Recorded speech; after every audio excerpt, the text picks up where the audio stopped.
not saying any swear words. That's only for on the court. Right, Becca? Just at the reps. Only at the reps. And only because we'll probably swear at you first. Hey, Dad. Nice game though. Yeah, it should be. Yeah. I mean, they've all been pretty nice games, to be fair. Yeah. My phone up. Hey, just so you know, Yeah. speak English when you're actually on comms. Okay? Can you, Speak English. can you slot in there at least, wait, you're Central, yeah? Slot in there at least once, wow, the caliber of this referee is World Cup standard. Come on. He's a bit sour. Yeah.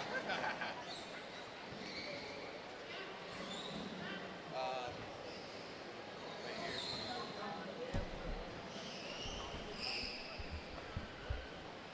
I got these headphones, Jack. Yeah.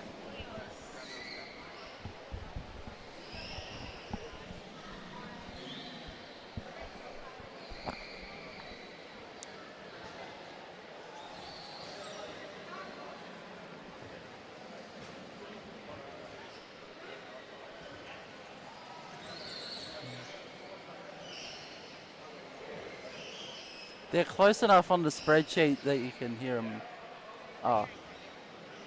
Pardon? Do you want to ask the refs?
Okay.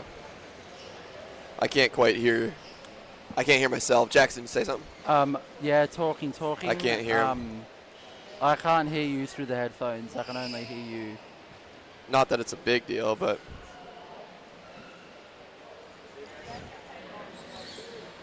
Okay, now I hear something popping.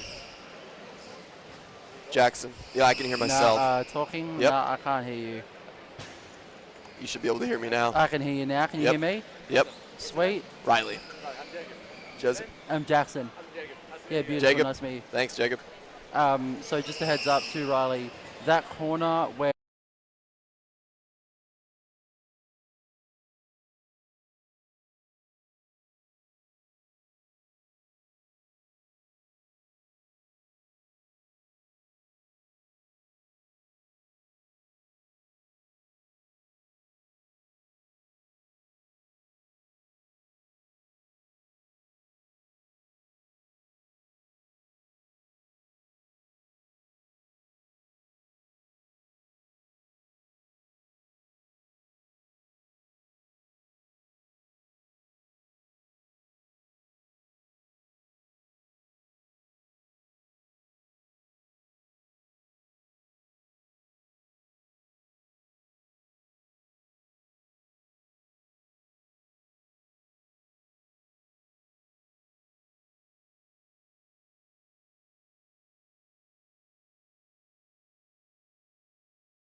at the Camellia Indoor Sports Centre. For the first game of the day, we have Hills United and we have Melbourne City. Joined with me in the commentary box for the first time today is the Western Sydney Wanderers marquee player for this week, Riley Johnson. Riley, how are you? Oh, it's a pleasure to be here, Jackson. I'm excited to commentate this really exciting matchup between Hills United and Melbourne City. Great teams here. Already started off, Evans tries to hit it up, but Abs intercepts it, and David on this ball here. Abs able to get around, but David corrals it. Looking to bring it to the corner, but Abs gets behind him. Flips it out to Ninham. Ninham down the court to Sodi. Stays on it, though. Sodi has to rotate. David tracking back. Able to keep it on his hip. Gets it around Ninham.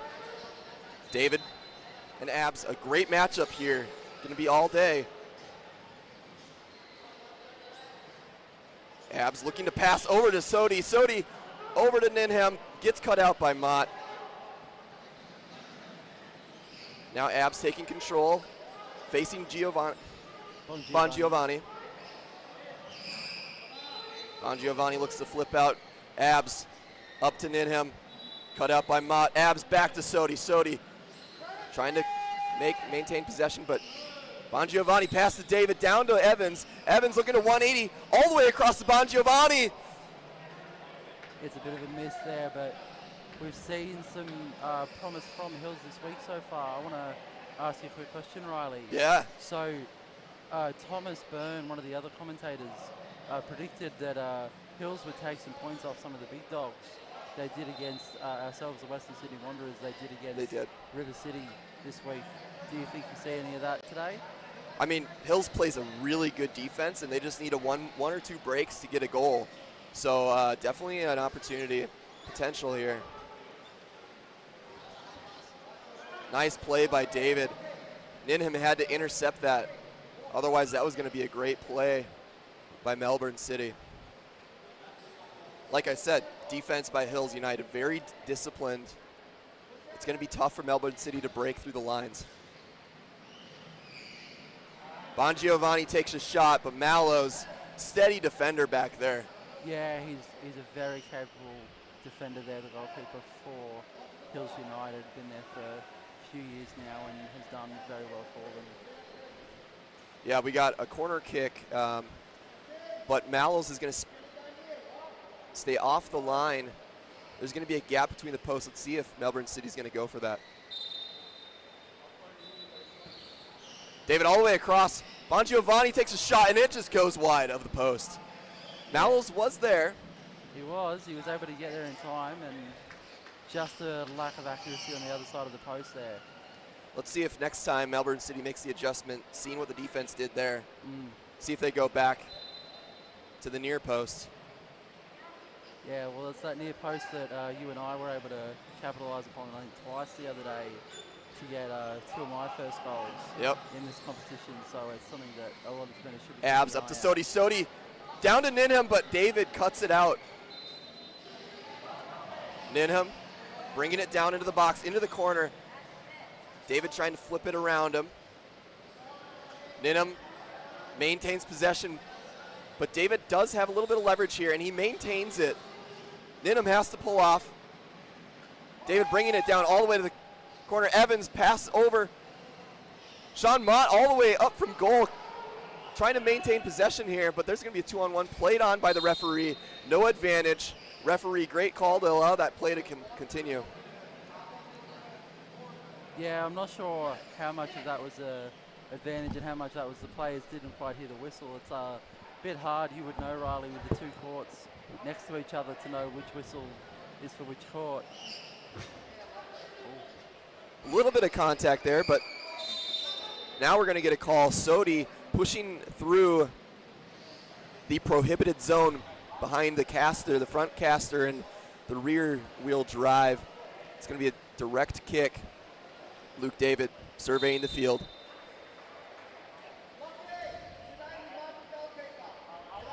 Calling Bon Giovanni over to the wide position. He's going to go there.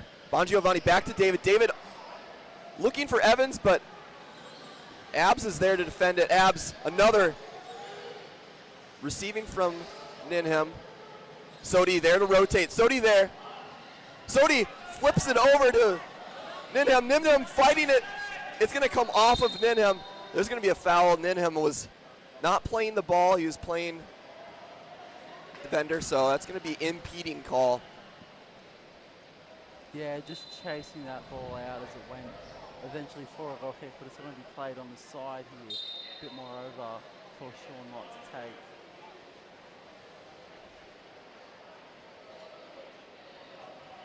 Sean Mott with a kick below the top of the box.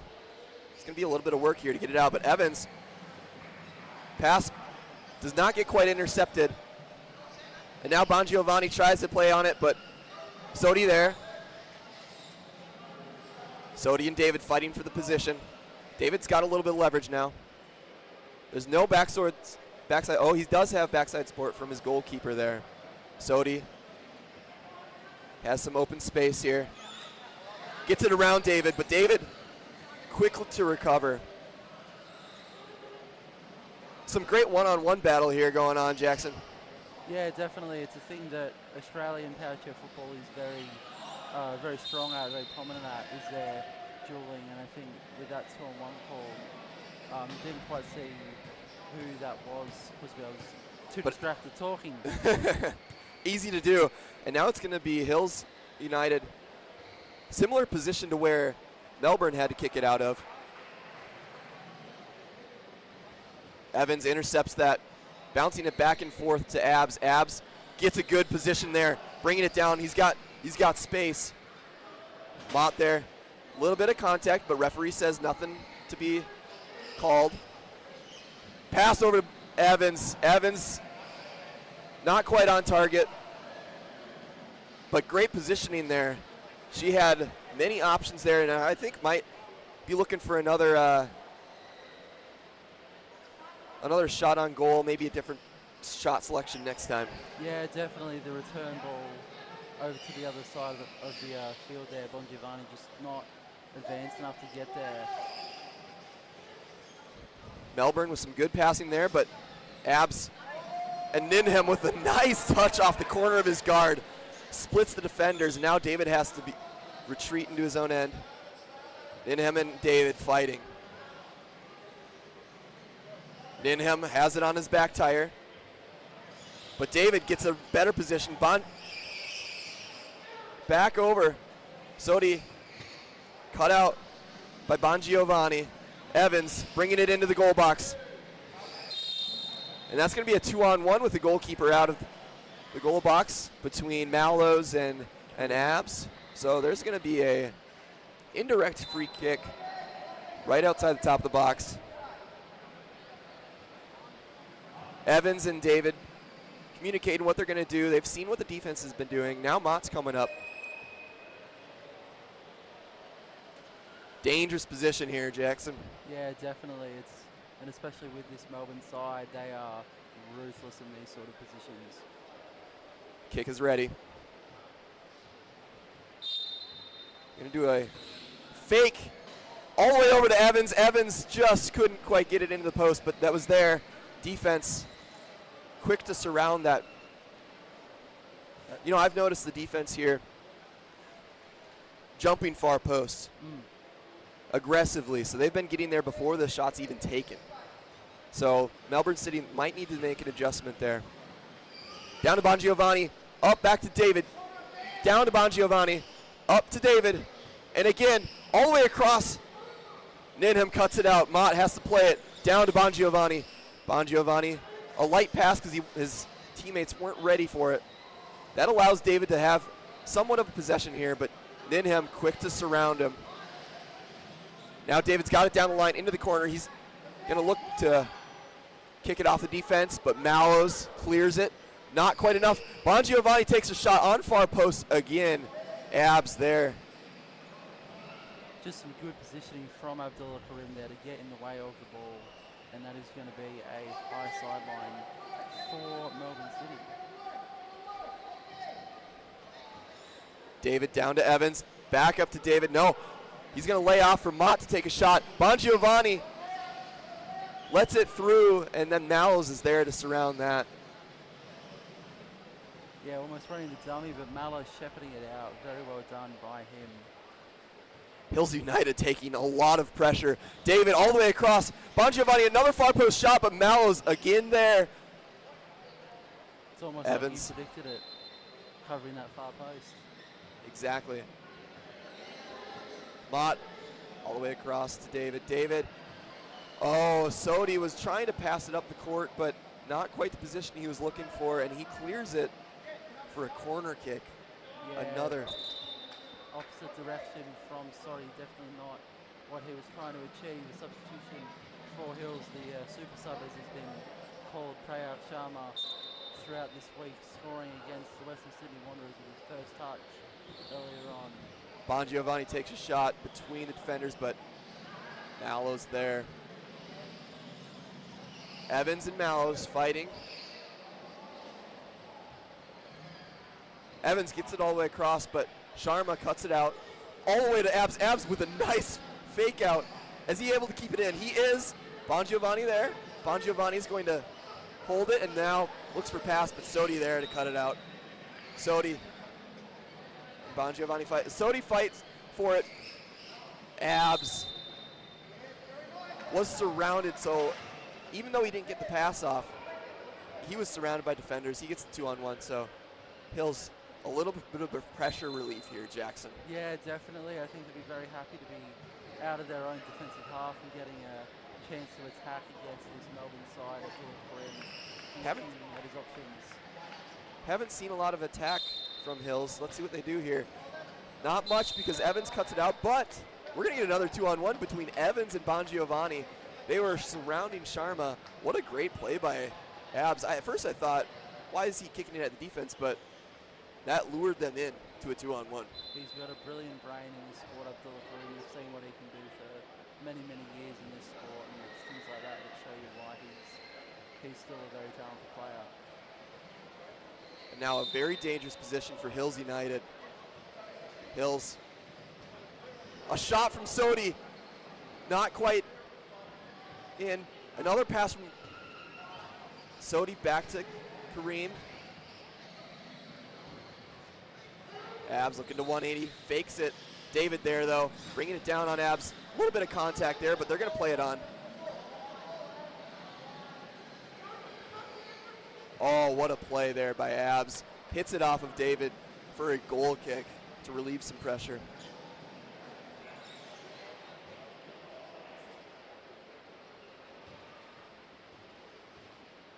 Hill's playing some really strong one-on-one when they need to. Winning those battles. Yeah, they're very strong in that, as you said before, the defensive structure and integrity. They're very confident in it, and especially with Abdullah Karim on their side now, they're very well off with it.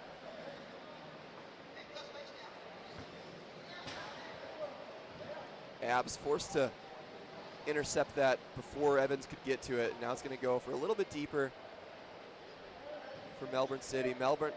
David takes a fake down to Bongiovanni. Passing back and forth in the corner. Abs clears it out. Stays on it. What a move by David. Gets a shot on goal. Mallows has to play the ball. He's coming out of his box. Sean Mott with a little bit of a move there, but goal on goal, goalie on goalie. Battle there. Who says they can't dribble? Exactly. Oh, Evans with a shot on post. Mallows barely gets it off of the rear of his chair. It's going to go for a corner kick for Melbourne City.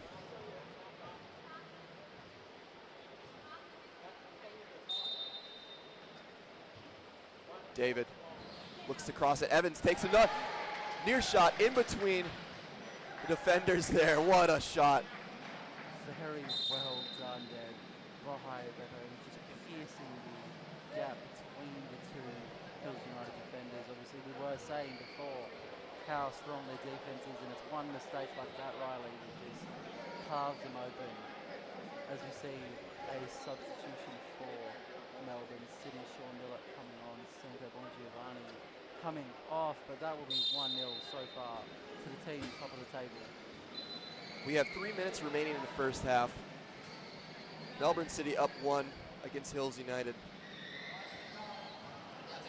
Abs with a soft touch to get it off of Evans, and now Hills can maybe come back here with a reasonably dangerous kick in just outside the top of the box. Sodi, dangerous play there by Abs.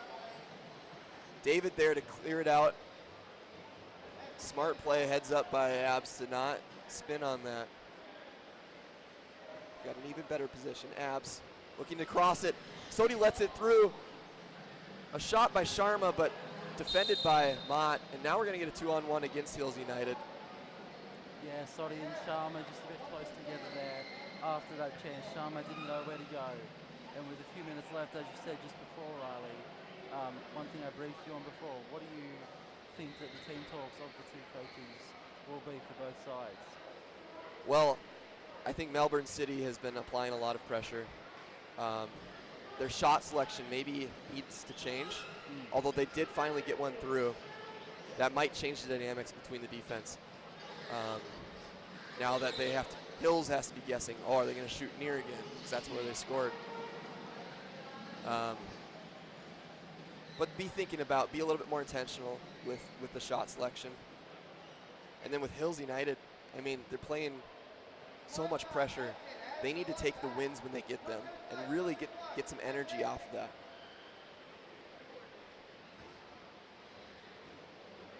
Abs takes a shot on goal. Sodi there to get the rebound. Trying to bring Evans into the goal box, but Evans steady there. And now Evans is going to win that battle. Passes it back to Mott. Mott up the floor. Mallows has to take it. Sean Mott smartly lets it out. We're into added time.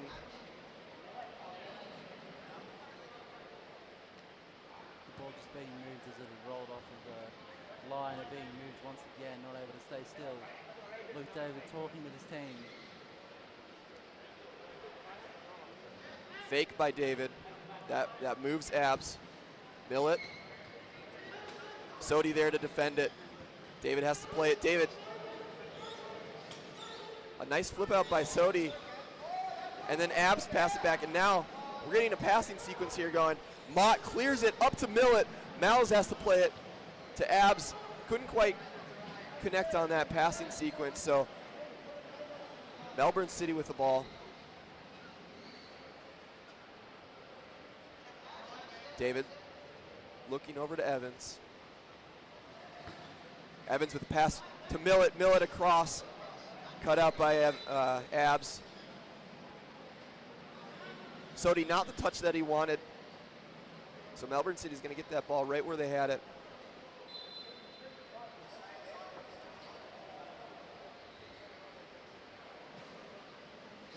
David with a fake there that moves Abs. And it gets through Evans. Evans with the touch over to Millet. David's going to have to play that ball. Referee avoiding getting hit by a player. Heads up play by the referee.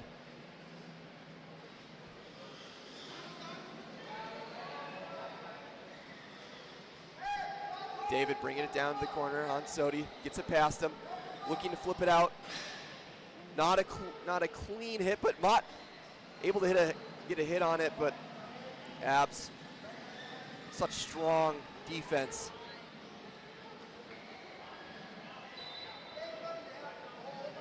Lots of energy from Abs, but that's not enough to get past Mott. Mott takes a shot.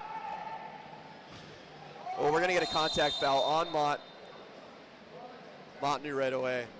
Not the move he wanted to do. Referee giving a little bit of a breather here. Calm down. Yeah, sometimes it's those breathers that you just need to reevaluate what's going on in this game. With a minute or so left, I think it'll help calm the game before the break. So as a referee, you certainly don't want tensions and physicality to keep increasing until it gets out of control. So, whoa! David with a shot from Abs' pass. Mallows plays it. Mott over to Millet. Sodi intercepts it. We're going to get a yellow card from Mallows.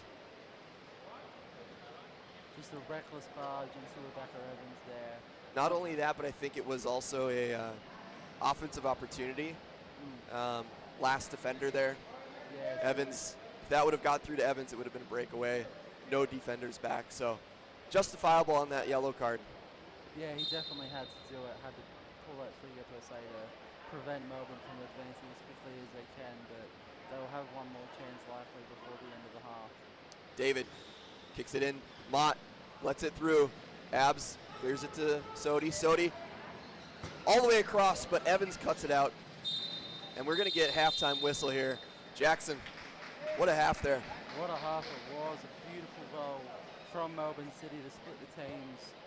Finished off by Rebecca Evans. That is 1-0 to Melbourne City. Any thoughts before we go? Yeah, high intensity here. You can tell the defenses, or the teams were really feeling each other out for the first 10, 15 minutes. Melbourne City really started to figure it out there, though. Hills taking a lot of pressure, withstanding most of it, but they're getting a few opportunities that just need to really capitalize. So we're going to be take a quick short break here. Jackson Taylor alongside Riley Johnson here. Yep. Be right back. Beautiful.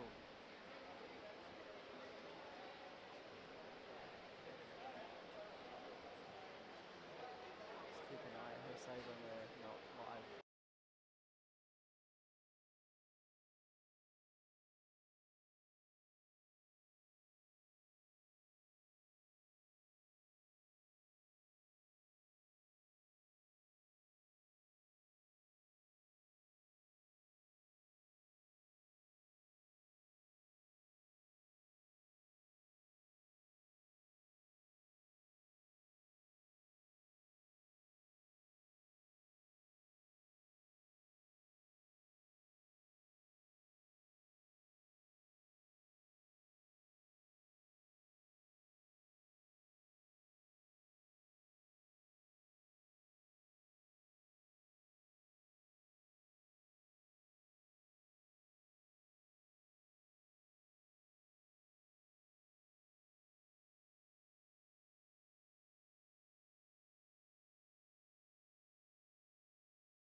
to really seal their position in the table.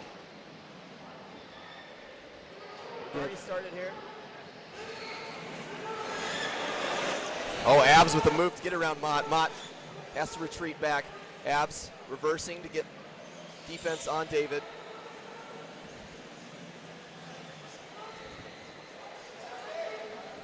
Abs able to hit it up the floor.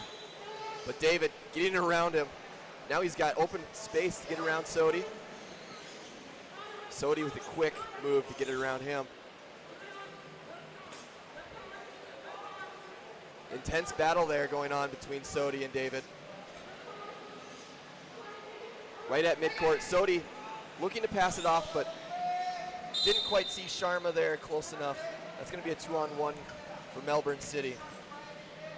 Yeah, they'll be very happy with getting a free kick already in this half. They will be looking to double their lead and some, Melbourne City, to really put a stamp on this game. David down to Millet. Millet with a 180 cut out by Mallows. Sodi tries to save it, not quite there.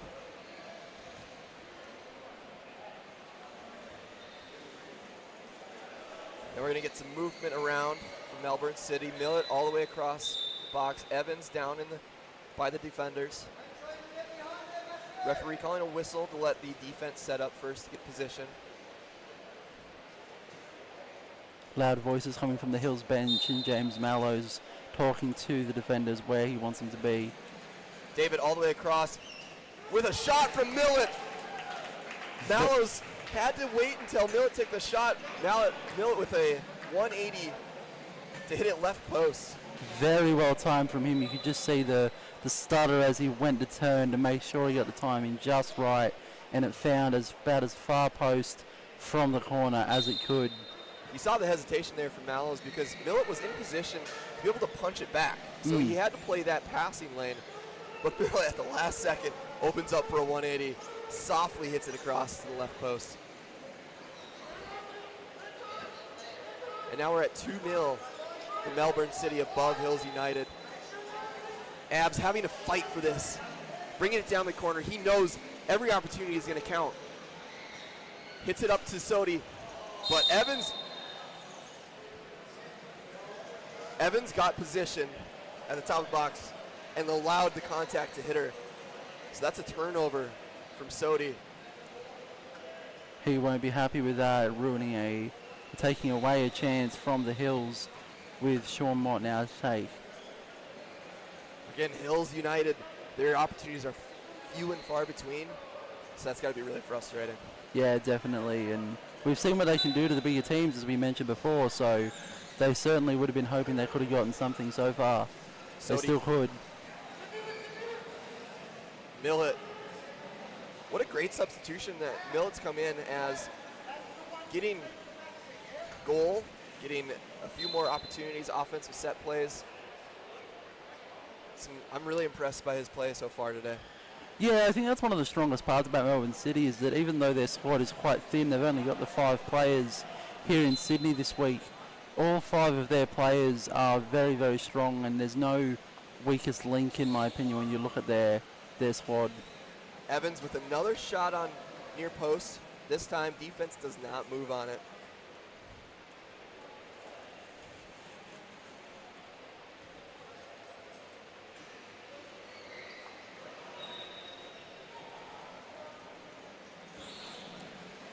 Millet back to Evans. Evans just a half second late there. What a beautiful play set up. Yeah, she saw the ball just a second too late and wasn't able to get there in time, but that would have been a very lovely goal by Melbourne City had it gone in. Whoa, shot from Millet.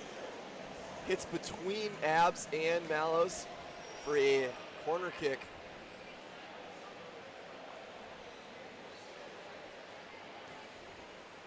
Luke David is having really strong kicks here. Let's see if he can get something going. Hits off the post though. Sharma there to cover. Mott with a nice play to get it off of Sharma so that Melbourne City maintains possession in the offensive half. Sodi covering over on Millet. So Abs has to play in the box. Evans waiting for her teammates to set up in the rotation. Millett moving around. Evans with a very patient play there. Gets her team set up. David, 180, but we're going to get a contact foul. Just didn't see Prayag Sharma there, so that spin went straight into him from Luke David, and it's going to go for a Hills United ball just above their box. Yep. And Sharma did have position there before the kick was started, so that is going to be a foul against David. Sodi, pass up to Abs. Abs with a lot of space to bring it down. Tries to fit behind Mott, but Mott there. Now Sodi pulls off the ball, and now it's just Mallows on the ball. Mallows making a play, facing off of David.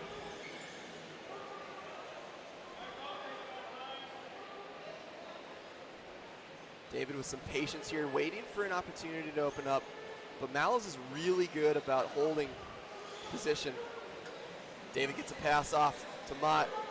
It's going to be close to a 2-on-1, but not enough to endanger play. And now Sharma gets it around his chair. David with a forceful push to get it down the corner. Pulls it off of Sharma. Now he's got a great position to flip it out. Sharma, disciplined defense, flips it behind David. And now Mott clears to Sodi. Sodi with a shot on goal. Is it? And No, it's just wide.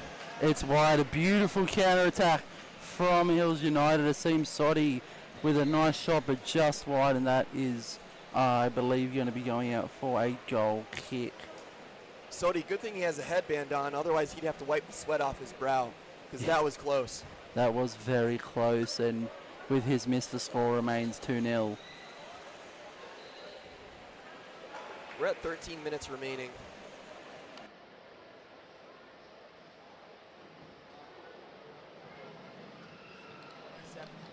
Trying to cover it.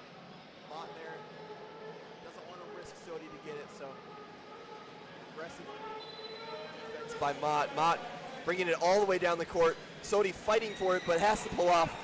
And now Mallows and Abs have to play defense in the box. Evans, patient to allow Mott to rotate.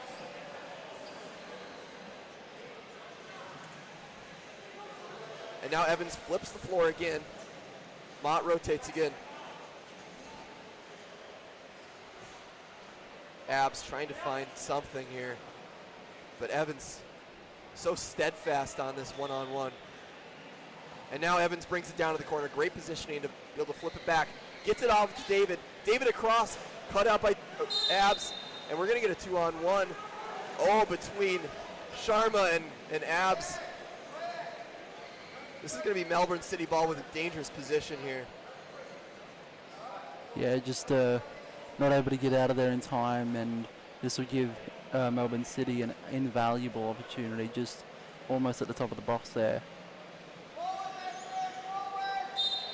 Loud shouts from the Hills coach, James Mallows, talking to his defense. David down to Evans. Evans 180, not quite on target. Evans calling David to say lower next time.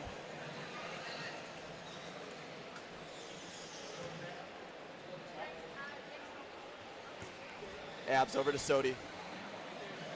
But cut out again by Evans, playing remarkable defense. Sodi trying to find something, but Evans gets some leverage there. Pass off to David. David up to Millett. David across to Evans, but Abs, another shot from David. Down to Millett. Back up to David. David, not enough power, shot. Does not decide to take it, and now Mott has to play this ball. Sharma playing closely to him. You can just hear the stress from James Mallows at that chance. The noise that comes from the Hills bench is always something that I look forward to in games involving Hills United. As we see a substitution for Melbourne City, Santo Bongiovanni set to come on, and I believe it is Sean Millett parting ways with the court for now. What a great performance by Sean Millett. And I believe we've also seen Lachlan Ninham come on for Prayag Sharma, the super sub taken off for Lachlan Ninham, who's also had a strong impact this week. The ball going out. of play from that Melbourne sideline for a Hills sideline in their defensive third.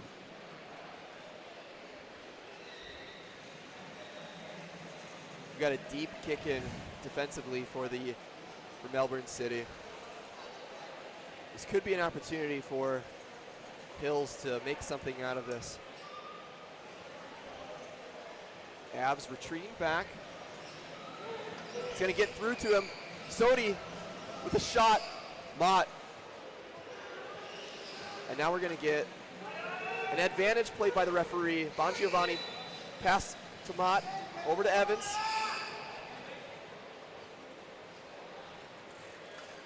Abs did not want to take that flip back. And now Evans gets it across to him. David. Sodi clears it.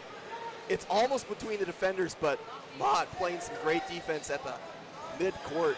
He had to get that right. That was on target, so if he didn't connect with it, that would have been rolling in. Now Sodi's going to get an opportunity to get it in the offensive zone. Back and forth on Sodi, but Mott getting leverage.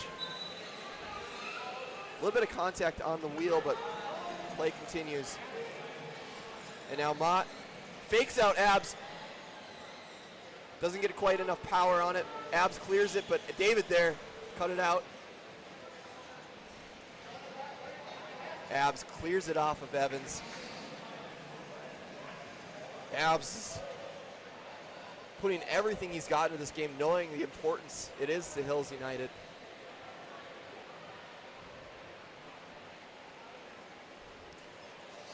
Abs looking for space around to the wide. Nothing there. Sodi passes it to Abs. What a great play by Sodi.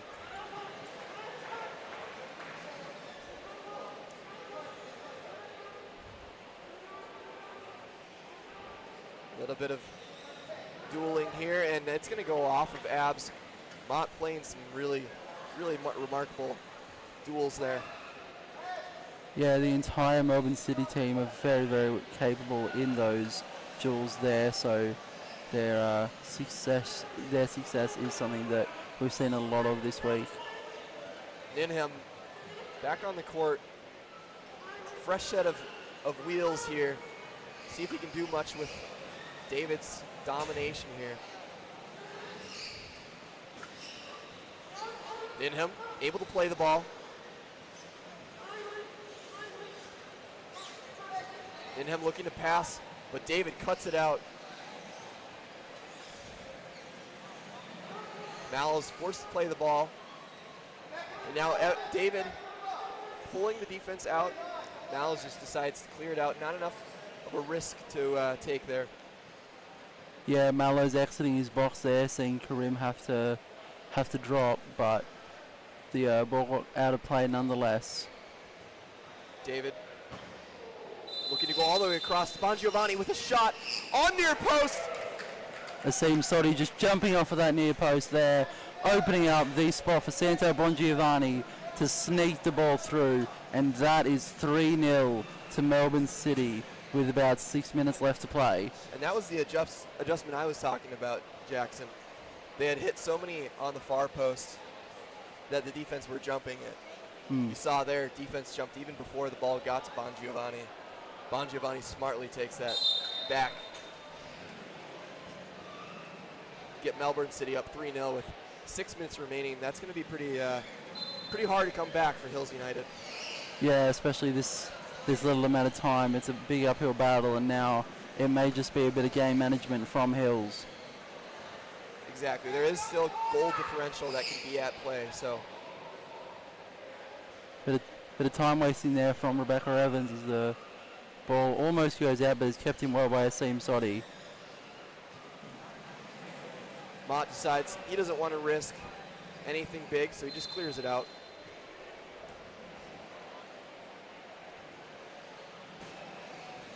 Abs pass intercepted by Bongiovanni. Evans there to play on Mallows. We're going to get a 2-on-1 called against Melbourne City. Yeah, just I think with the engagement of Rebecca Evans with Matthew Mallows there running around too quickly, it just forced, I believe Santo Bongiovanni was the other in that before he could get out of the way. It's Matthew Mallows with the ball now. Miles with a soft touch to Abs. Sodi looks to go across but doesn't get quite past David. Ninham up to Abs. Bongiovanni intercepts now. Back and forth between all three players on Melbourne City intercepting their passes.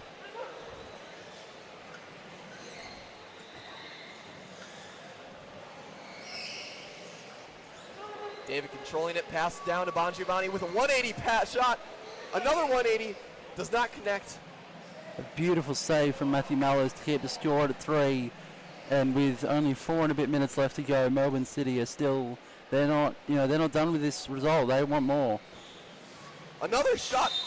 Oh, we're gonna get a, let's see here, re-kick. As there was a bit of contact before the kick was made. Defense didn't get their position. That does save them from getting another goal. Yeah, definitely. I think Hills won't be too upset with that, though. They will have to defend it once again. Luke David to take. Cut up by Mallows. Abs now got an opportunity up to Ninham. Ninham looking to bring it down the corner, but there's going to be a 2-on-1 called against Melbourne City. Hills United has an opportunity here to cut the goal differential with 3.5 minutes remaining. Sodi out wide, looking to maybe 180 here. Nope, he comes inside, in between Bongiovanni and Mott. Abs surveying. Decides to hit it over to Ninham. Lots of pressure from Evans, forces Ninham to just touch the ball instead of shooting. And now Mott and Evans are just going to be disciplined here. Ball's going to roll to Evans' side. Evans able to take it down. Evans with the pass off, but too soft for Abs. Sodi with a shot. Mott blocks it. It's going to go for a corner kick. I believe one of the first corner kicks for Hills United all game.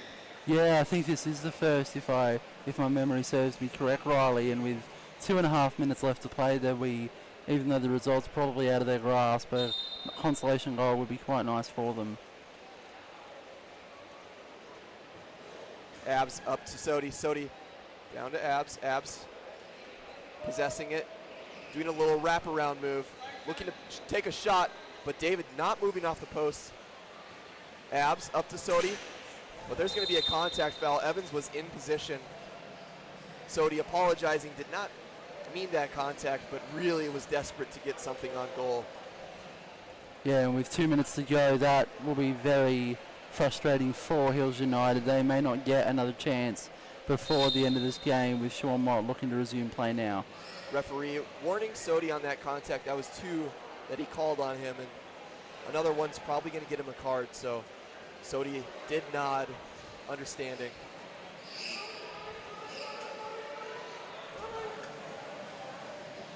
Abs with frustration because of Bongiovanni getting around him. You have to imagine Abs' chair being overworked in this game. The heat is probably slowing him down a bit. Yeah, definitely. The heat, especially both in Australia and in the Camellia Indoor Sports Centre, is something that, many, including yourself, Riley, have had to learn to adjust to. Climate acclimation here. Yeah, definitely. I'm used to AC. What's the standard weather like when you're playing? Oh, the colder the better for me.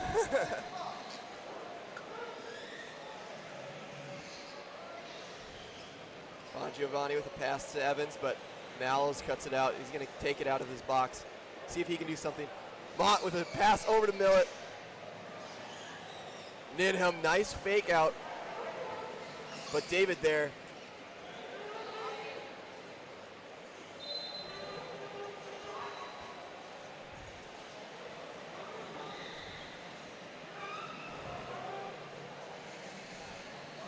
Into the waning seconds here of this round robin play matchup between Hills United and Melbourne City.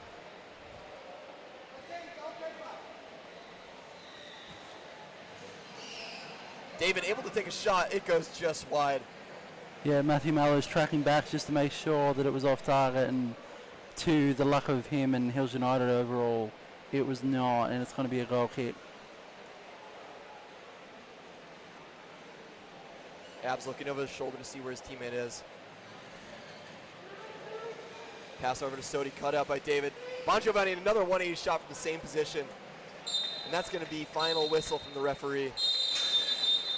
A very good game between these two sides. Hills United, unfortunate because of their strong defense, especially in the first half, but Melbourne City just carving through 3 times to get a strong result. That keeps them top of the table as they face both the Newcastle Jets and the Western Sydney Wanderers, 2 other teams contesting for the title at the end of the week. It's going to be a big day today, Riley. Yeah, exciting matchups throughout the rest of the day, Jackson. So you got to stay tuned if you're watching. Yeah, definitely. You can hear myself and my brother Jet Taylor commentating at 2 o'clock. So if you like my voice, keep an eye out for that. Riley won't be on at all today, I don't believe, but that is it for us. It's been a pleasure, mate. It's been really fun. It's been fun playing with you, and I believe that is it from us, unless you have any final thoughts. No, I'm really excited to be here at this tournament. I got invited by Western Sydney Wanderers. They graciously had me come over, and my work was also very excited to have me come, Power Soccer Shop, so thanks to them. And thanks for having me on, Jackson. It's been great. Of course. We loved doing this, and we thought you'd be a good fit, so thanks for hopping on, and I believe that ends this broadcast. Awesome. Thanks.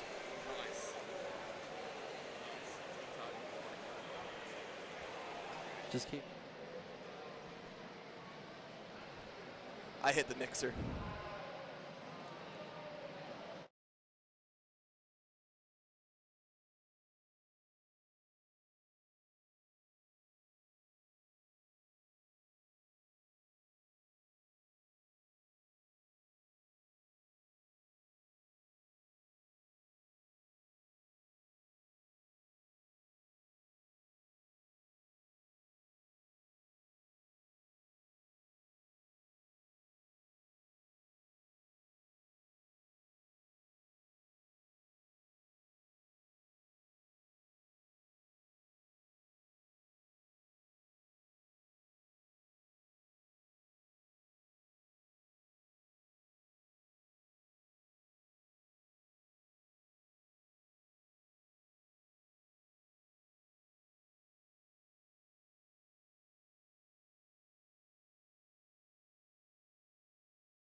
I mean, you left the near post that, like, yeah. Thank you. Yeah, yep. Testing, 1 2 1 2 3. Testing, Hello. 1 2. Yep. Yeah, he's one. Beautiful. I can hear you all good. Yeah. Check. Can you lift Matt. and Tom? Can you? Nice to meet you, James. Can you move the microphone up a little bit? It's just. Can you move the microphone a bit? It's just. Yeah, it's just touching my chin. Yeah, that's a bit better. You don't like it when things touch your chin, do you?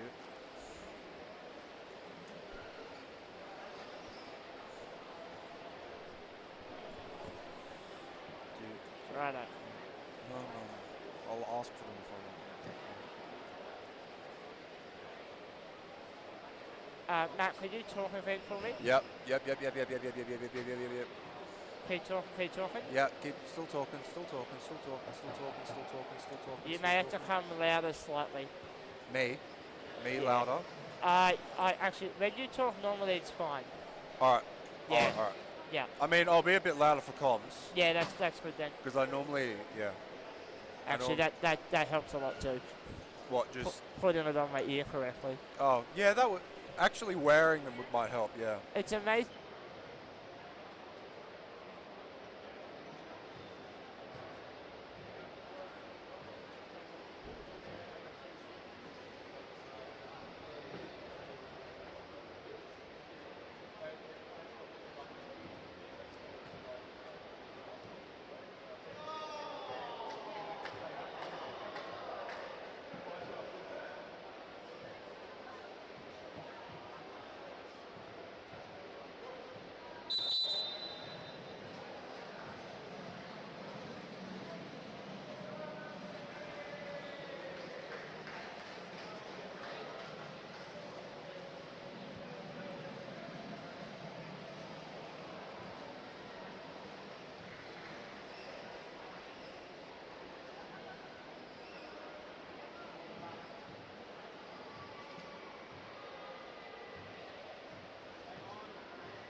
Viewers, welcome back to the Cornelia Indoor Sports Centre. This match, second match on day 4 here at the Australian Parachair Football Club Championships. River City taking on Football St George. My name is Tom Byrne. I'm joined in the box for this one by Elle Potts. Good morning, Elle. So Tom, Clifford Lady already charging at the box. my goodness. What I was about to say is, what do we know about this matchup and these two teams so far in the competition? Well, River City need the 3 points here. They're currently sitting 5th on the table. Expectations were that they would make the finals. Hills United currently in the top 4. They, of course, lost 3-0 just a few moments ago on this court. So River City need the 3 points to get back in front. And they're well on their way to trying to do that here with a set piece early in the first half. How's St George looking in comparison? St George further down the table. They've had a couple of wins. They've also had a few games where I think the ball was more often than not in their own net than even in the other end of the field. It's been a very up and down week for St George. That makes sense. It'll be interesting to see how this game plays out. And it will as Mitch Albert punches that ball away for another throw in, this time a little bit further away from the St George goal. Parry. Palini looking for Peters shooting, and that's off of Vidakovic in the middle. Palini, Peters keeping it live. Parry. Peters splits the defense. Palini can't quite get there.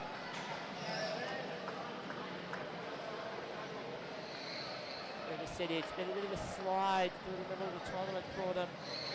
Keeping the same formation that they played yesterday in the match that they lost against Newcastle 3-1. It's now Pelini all the way to the byline. And that ball going out behind Albert. And now goes out for the corner. St George playing in the grey jerseys today. River City in the navy blue. Which will mean that Vidakovic is in the red keeper's shirt. Mark Warren in the maroon for River City. Parry shooting. It's off the front of Turnbull of the way. Peters gets a bit too close to Parry and gives away a 2-on. In fact, the 2-on-1 is against Football St George. Not the call I was expecting, and not the call many of the players were expecting. Interesting. On the far side of the box from our commentary position, Jack Parry will step up to take. Peters has found himself in amongst the defence. Pelini guarded by Albert. The ball goes left. There's a 2-on-1 violation between Turnbull and Albert. Will River City look to exploit this? It's a strange setup from both teams. Peters possibly might get a penalty from Vidakovic. Peters takes the shot. Can he push it through? The answer is no.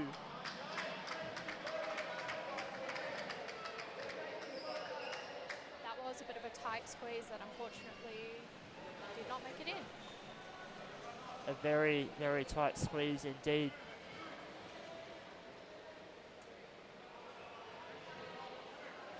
Vidakovic up the middle, looking for Turnbull.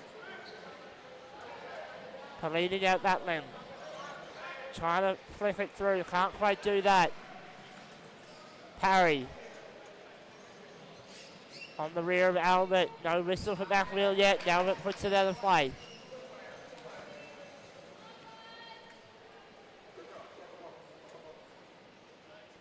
Calls for Pelini to go to the top of the box by Jack Parry. Down the limb. Peters. Parry. Albert punching. Parry doesn't mind either way. Now Albert looks to battle with Jack Parry. Jack Parry already has one National Club Championships title to his name. Part of the Hills United squad a few years ago. Peters shooting wide of the post.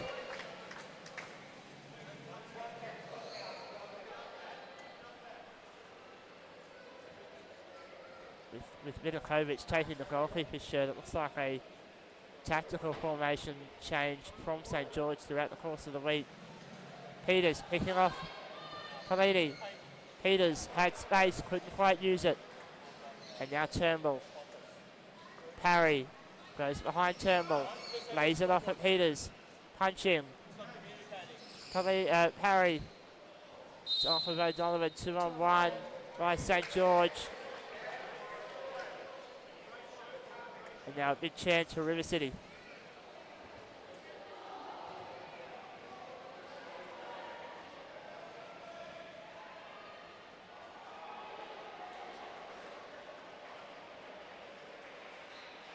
With Pelini running the block, Peters open on the left. Parry chooses that option, but River City live away to 2 this time.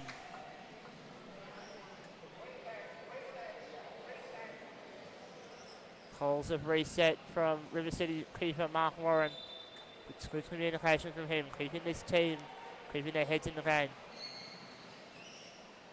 And this time, 2-on-1.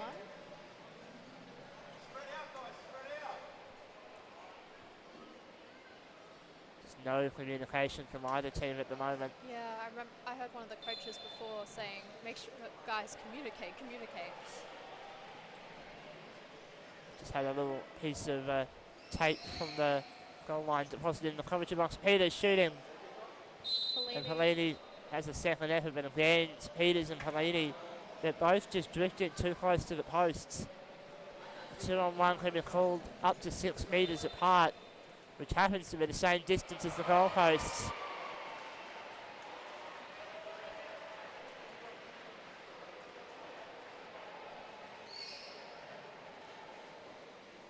Vidakovic. Turnbull. Now Parry. O'Donovan trying to get around it.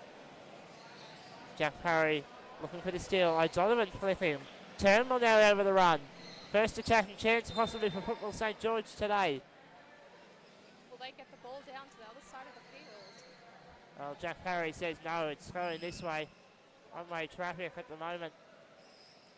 Turnbull passing straight to Parry.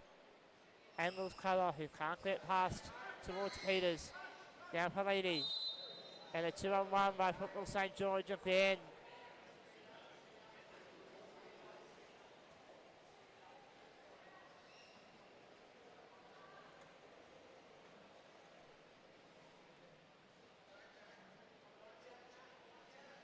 Pelini. Parry with the dummy. Peters shooting. It's off the post and away. And I think this might be a penalty call. It's contact between O'Donovan and Peters in the box. And Jack Parry will get to shoot from 3.5 metres.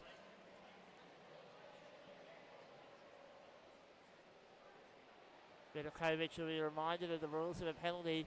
He cannot move until the ball is in motion, which means Parry just has to aim for either goalpost. This is a bit of a scary moment for St. George here. That it is, you almost. I don't want to say anything too presumptuous. Yeah. Parry does finish as he's expected to do. And that is River City's opener in this one. Scores now 1-0. Definitely a good feeling to be up a goal. And the call now from Tristan Peters, who wants to open this up, get the passing moving. It is the way that Tristan does like to play. He likes an open game, and with any luck, we're going to get it now. Turnbull. Parry to miss it off him. Rare. Peters. Battling O'Donovan. Flicked away. Parry winding up. Turnbull. Parry punching away from Albert. Football St. George with a throw-in. Looks like Turnbull's going to take it. Chris Turnbull, of course, part of at least 2 World Cup squads from my memory. Very experienced in the national team. That he is. As it ball plays now into play, and Albert tries to take a shot and wins a corner for Football St. George. Oh, that was a corner? From my angle, it looked like it went in. Came off the side of Jack Parry's chair. Oh, darn, yeah. Yeah. That'll do it. I mean, yeah, our viewpoint here was a little bit obstructed. We are behind the referees table, so if there's any conversations happening with the score table, then we will, unfortunately, not be able to see. As O'Donovan taking the shot. Now Jack Parry running it up the other end of the field. Peters and Pelini both in support. Pelini, Peters, Pelini, there's the second for River City. Oh.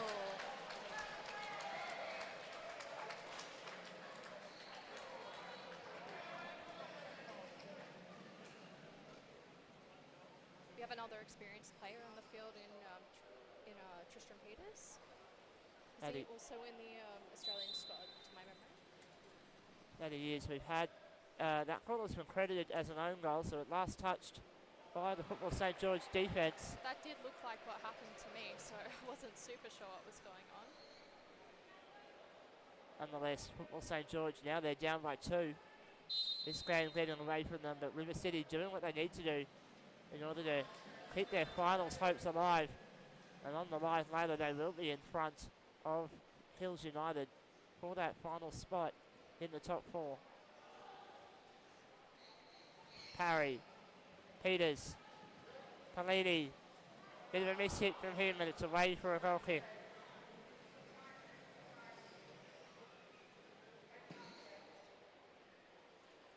I could be wrong, but it looks like there may have been some spacing issues there.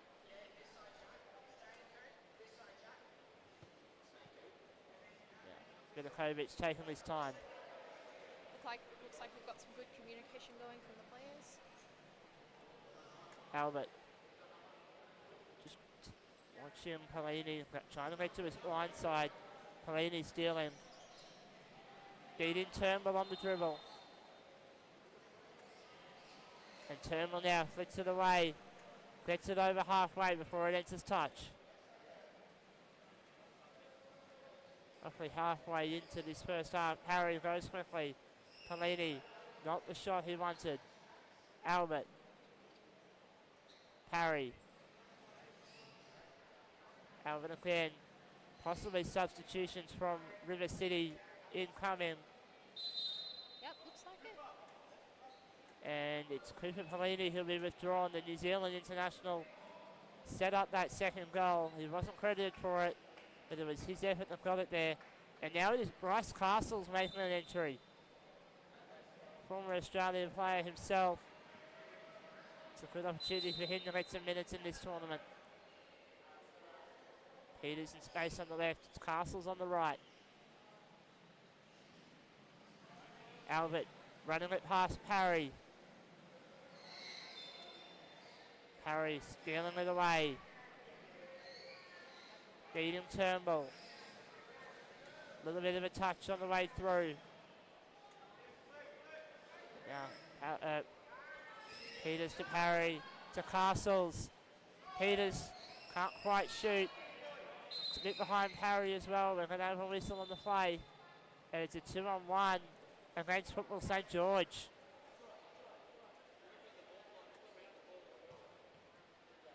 Looks like it's been a struggle for St. George to get the ball up onto their end of the field. Looks like it's been primarily over here. Yeah, Football St. George only 2 or 3 times upfield. Parry. Castle shooting, nearly missed the goal. Great stuff on the line by Vidakovic. Parry. Peters in a 2-on-1 by River. Very well done by Vidakovic.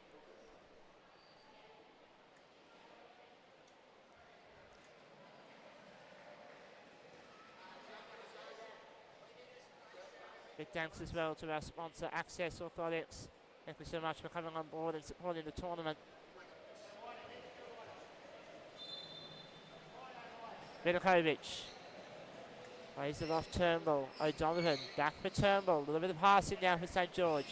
Parry flicking away. Turnbull with the rear of the chair to Albert. Good passing. And Turnbull, that's gone the wrong way. Castles can't keep up with it. But it's a River City throw in.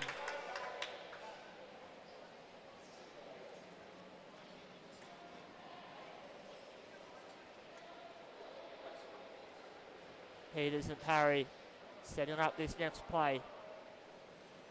Maybe a tactical change possibly. Peters still sitting deep. Castles now in the ball and through to the wing. Possibly run the ball to Castles 1 or 2 more times before thinking about ripping it wide. The gap opens up. Vidakovic. Peters back for Parry. He's forced to battle with Albert. Aggressive on the back wheel but no whistle. That one's a lot cleaner. Parry just winning inch by inch at the moment. Peters is going to have to rotate at the moment. Parry stalling to keep Peters' time. Castle centre. Parry goes through. Peters. And it's off of Turnbull's chair as Peters couldn't get the swim. O'Donovan on the fast break, but can't control the ball. River City with it once more.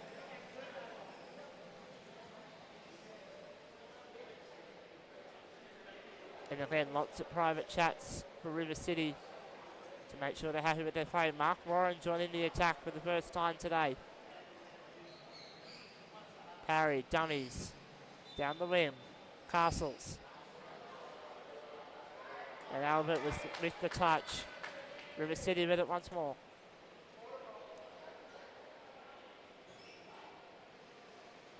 Castles with a cross. Albert again trying to run it out. Can only get as far as Peters. He will steal. Parry and support in the middle. Running away with that ball. Peters taking his time. Once Turnbull to break. O'Donovan down to the top of the box. And contact call against Tristan Peters. Turnbull charging in and Peters just did a little bit too much to shepherd it. Against Peters? I wasn't expecting that.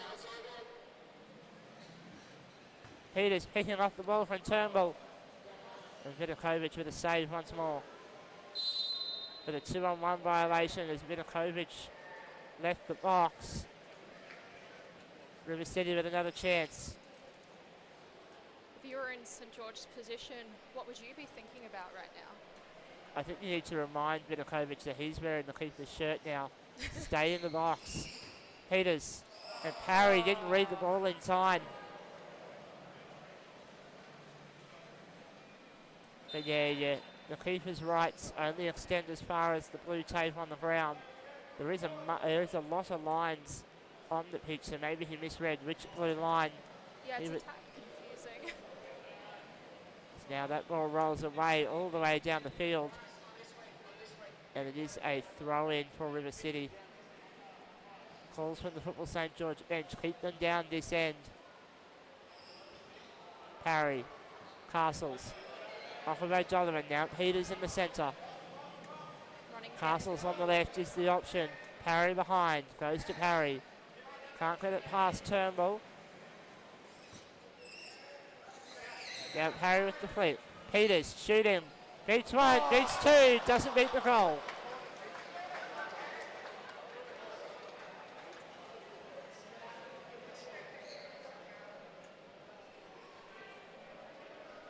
Will be a corner for River City, so it got the touch of Vidakovic on the way through. Parry at the near post, Castles at the far. It is Parry the option, nearly finding his way through Vidakovic. Out wide once more, Peters. Parry, 2-on-1. Just need to keep that extra half metre.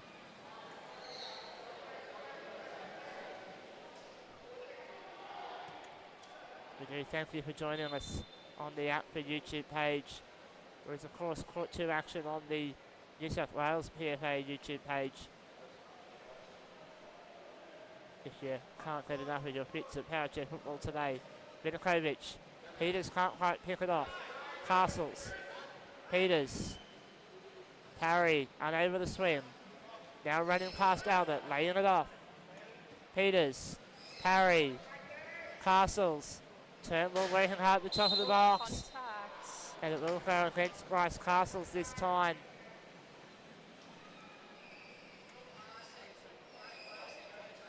See the clock from this angle. How about there is no clock available for us at the moment. I've just heard potentially 20 seconds left in the first half.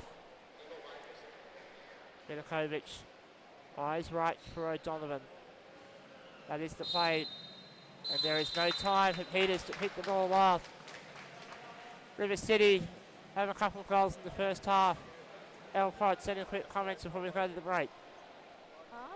I'd be sweating in St George's position. I think they really need to figure out, I mean, first of all, yeah, there's the goalkeeper's rights, but also, I guess, figuring out a strategy to get it to the other end of the field. I mean, I'm not super familiar with what that would be, but I think they really need to, get in and communicate that, I reckon.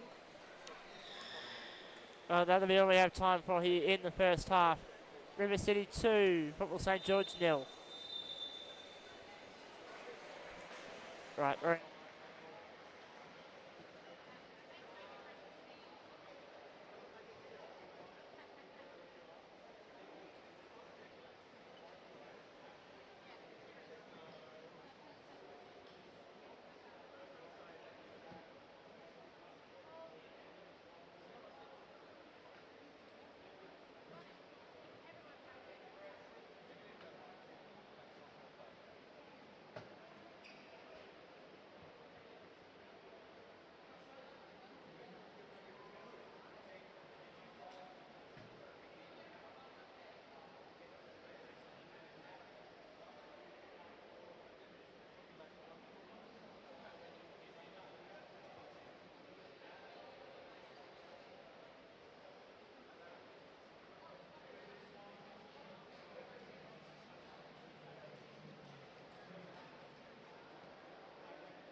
back live at the Cornelia Indoor Sports Centre for the second half between River City and Football St George. We've had a couple of substitutions in the break. Bryce Castles has come off.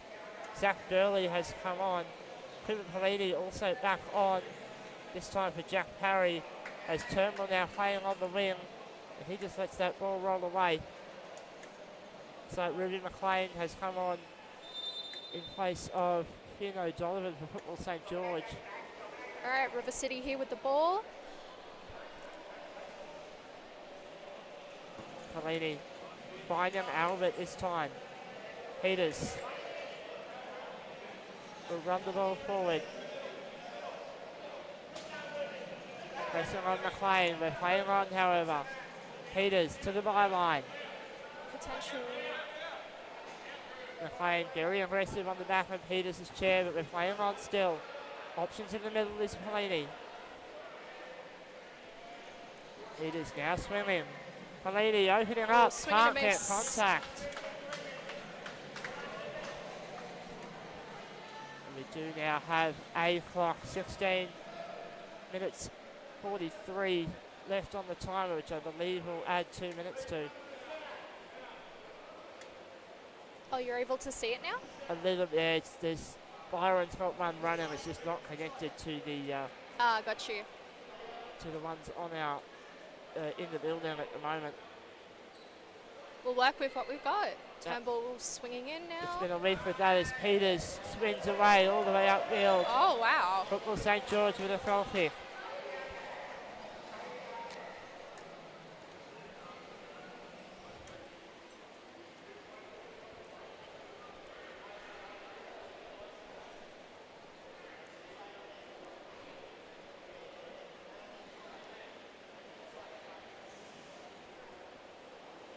Vinokovic up the middle.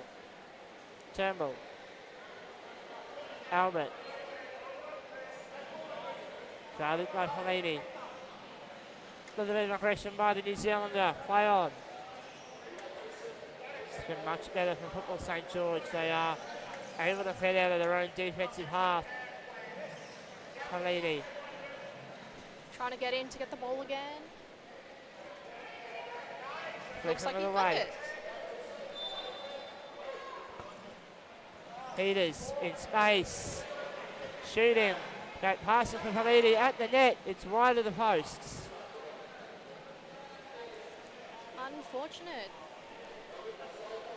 I don't mind the long range effort. Keep the defense on their toes. Just didn't work out that time. Goal kick again for St George.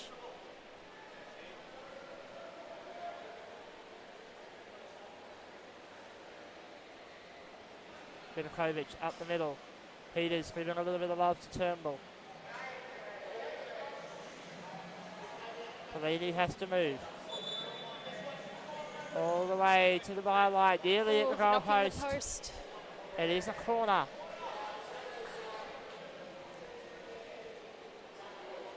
Vinokovic will guard the near post. Turnbull on the field of play. Looks like a pretty good opportunity. Peters took early behind Pelini, 2-on-1 violation. Pelini just getting trapped at the near post. Unfortunate.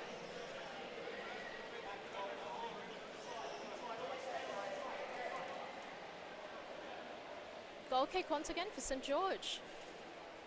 It's like River City looking to try and have a little passage of play down this end. Scoring or not isn't as important. Keeping the ball away from your own net more important. Vinokovic.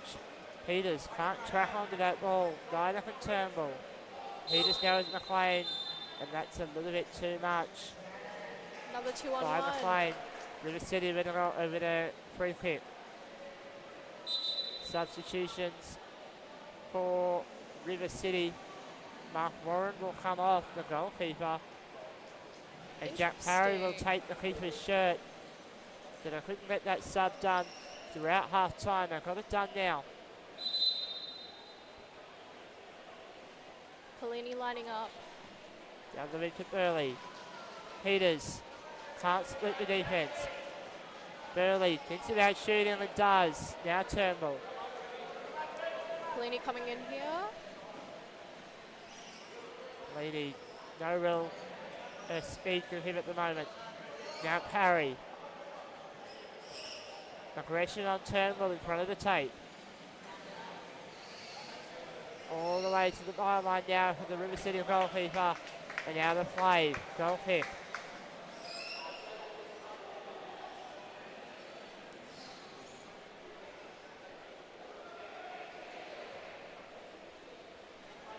Just under 15 minutes to go in this match.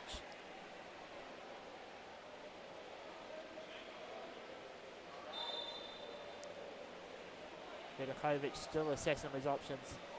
Tries to dummy out Pelini. Goes central once more. Peters for Burley.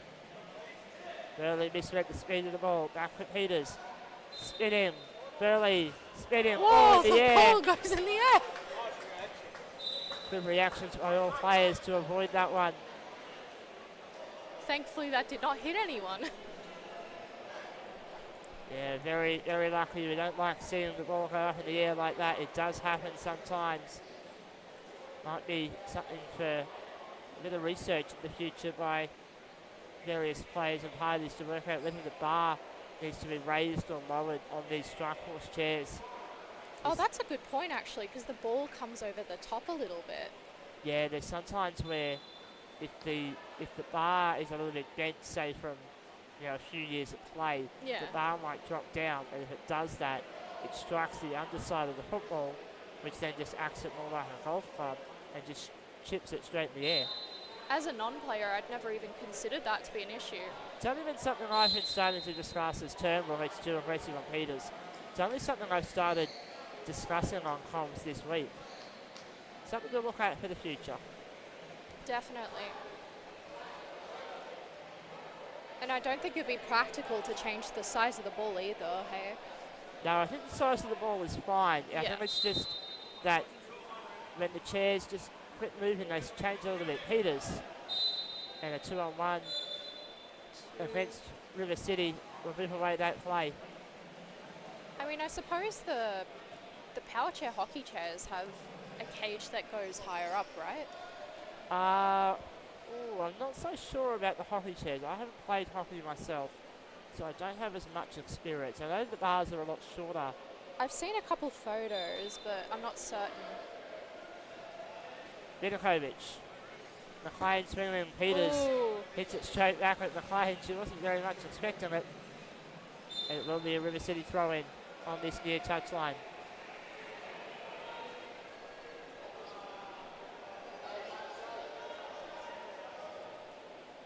Pelini's got no options on the right. Burley now does return to the right wing. Peters in the middle, open space, winding up, shooting, back to pass for Burley. Turnbull, Peters again, does make contact, but it's a miss. Albert giving Parry a big piece of metal. Play on. Trying to maneuver the ball. Parry hits it into Albert.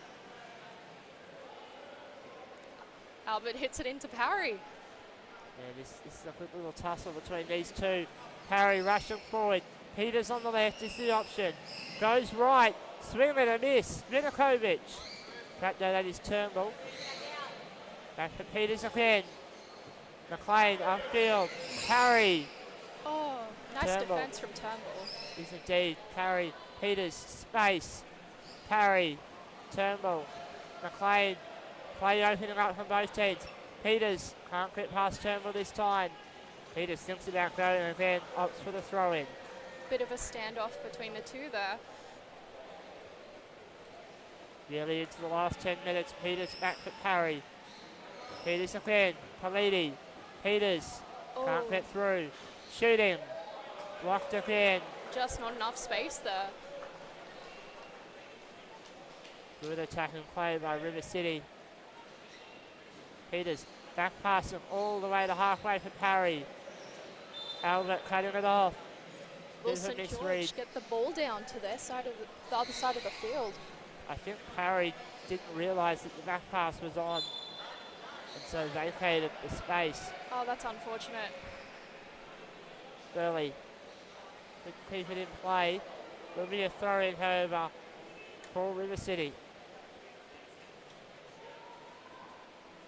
Yeah, it looks like McLean made contact with the ball before it rolled out. Is Jack Parry this time going direct at the wall. Albert. Parry keeps it in.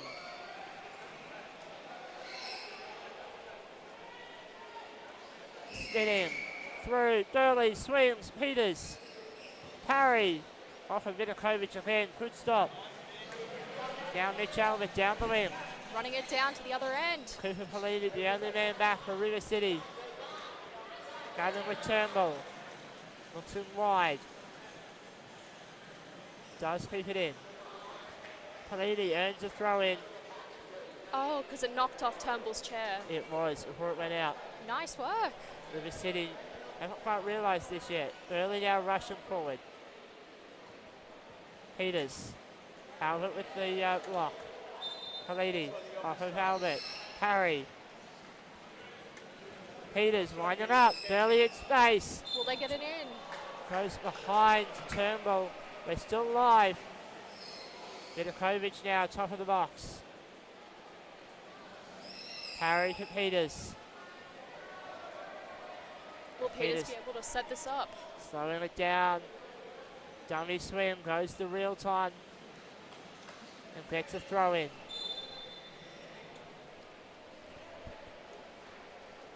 Yep. 8 minutes to go. Still 2-0 in favour of River City. Parry. Punched away by Albert. Good defence.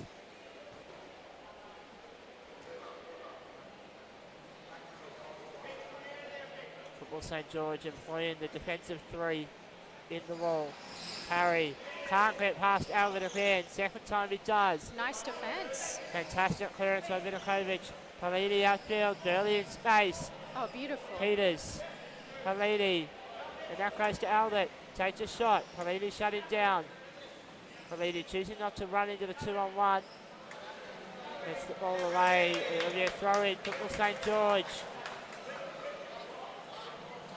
Perhaps this could be the momentum needed for them.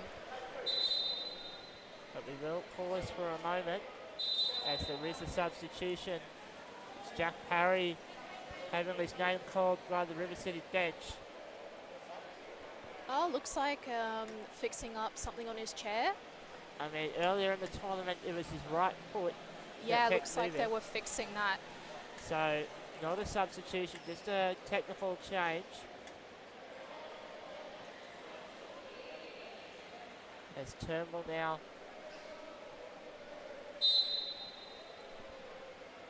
waits for the options to open up. Albert is the option at the far side. Peters is read it immediately. That next ball by the dummy of Turnbull. Peters, Albert swings it barely, doesn't make contact. Early, there's a little bit of metal to Albert on the way through. But we will play on, and now we will see a substitution. Zach Burley, who will be subbed. And it is Bailey Abra who will enter.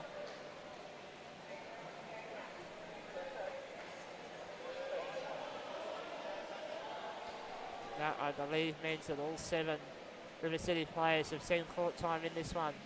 Peters just stays still. He knows that he's got too many players around him. Gets the 2-on-1 whistle. What do you reckon was the strategy behind this substitution? I think just rotating players. We're on to day 4 of this tournament. We want to give minutes to everyone and not burn anyone out. Peters, Abra. Oh, close. Peters again. Abra too close to the post and it goes away. But yeah, this is all about team management now for River City. You want to do everything you can to make sure you don't lose. And you also want to make sure that at this point in the tournament, a 2-0 win, just as good as a 5-0 win. So you may as well just conserve your energy. Absolutely, especially with, the finals coming up Politi, tomorrow. advantage for a 2-on-1. Abra. Parry. Abra shooting. Vidakovic at the near post. Just not enough room there. Turnbull playing it off of Abra. Goes behind Abra and Turnbull runs away. Parry.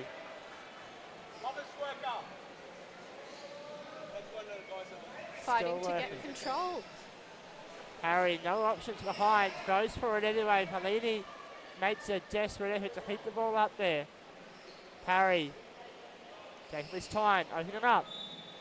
Pelini laying it off for Peters.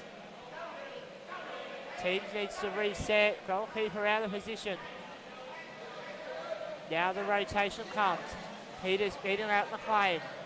Pelini in the position behind, and McLean still driving with the ball. Peters, back pass. Pelini.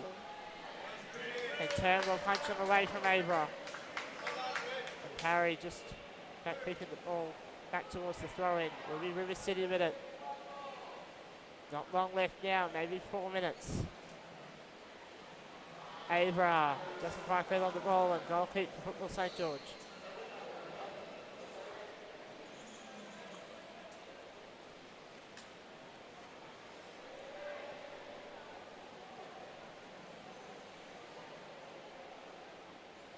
Now with Jake Vidakovic.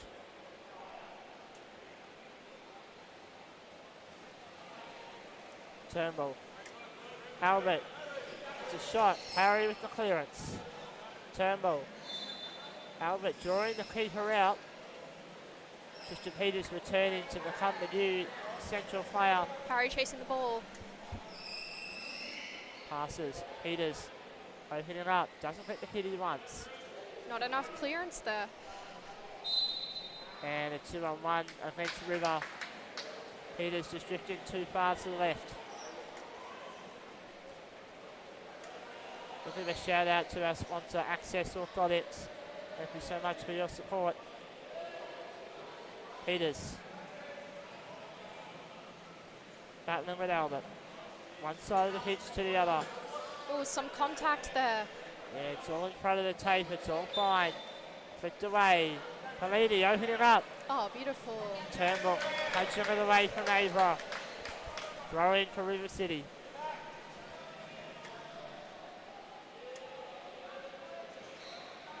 Abra. Albert rushing forward. Pelini. Abra. Bounces off his chair. And Harry very nearly lost that ball. It nearly went over the top. Albert, though, fantastic stuff to keep alive on the play. And it immediately moves away on whistle for contact.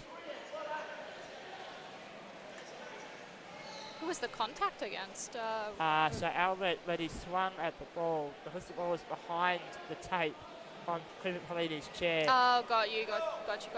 Yeah, so it's a back wheel call. Albert. Guarded by Peters. Right on halfway, left-hand side of the field for River. Parry. Abra. Peters. Vidakovic with a save. Peters. Turnbull. Parry.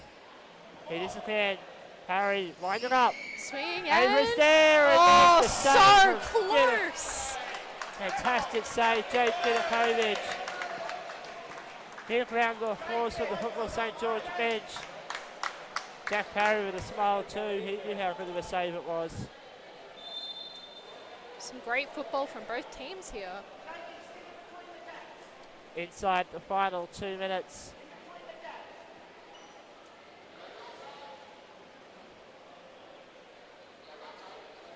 Vidakovic. Peters. Vidakovic playing it wide. Bailey was there. Pass for Peters. Winding up. It's on behind Turnbull. Pelini. Oh, bounces off Turnbull's chair there.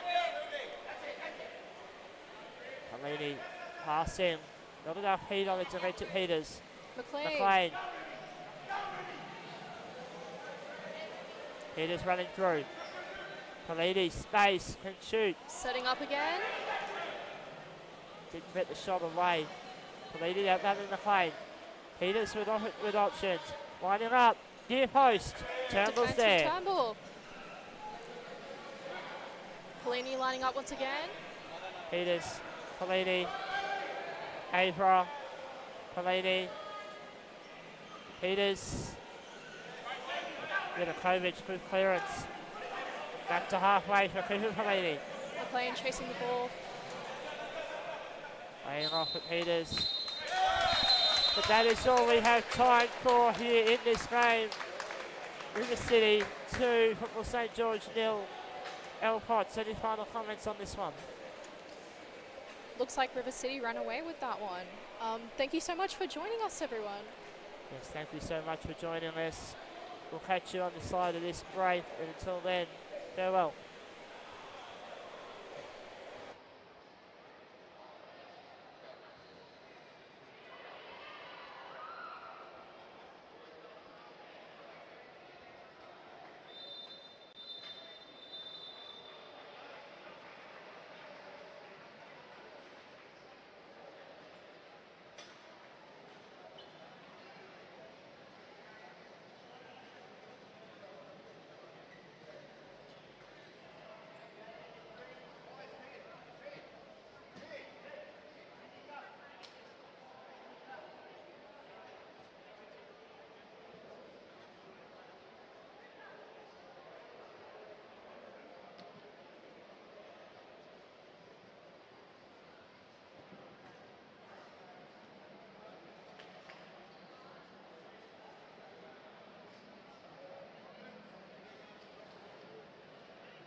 normally has a pillow.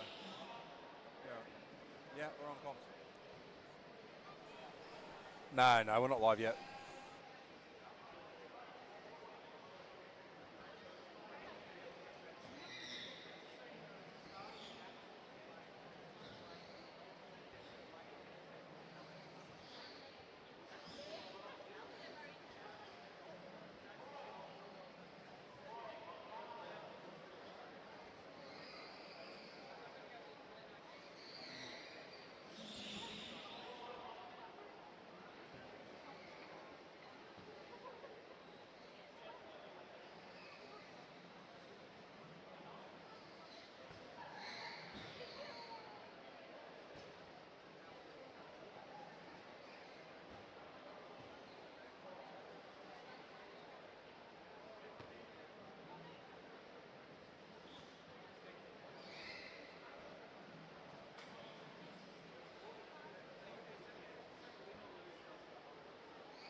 All right, I think. Yep, we're live. All right, welcome back, everybody, to Camellia Sports Centre for the Australian Club Championships. This game we have the Western Sydney Wanderers against Westvale Olympic. My name is Matt Mallows, and I have Asim Soti in the box with me. Hello, Matt. This should be a very entertaining game. Wanderers, pretty sure at this point they're pretty much already guaranteed into the semis, I believe right? they're pretty much guaranteed top four. Yep. But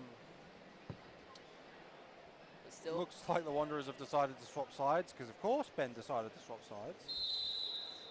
and as the game gets underway, we're going to see Chris Casares playing in the middle, Lucas Timotheo on that left wing, Dylan Azzopardi on the right, Riley Johnson's got the ball now in the middle.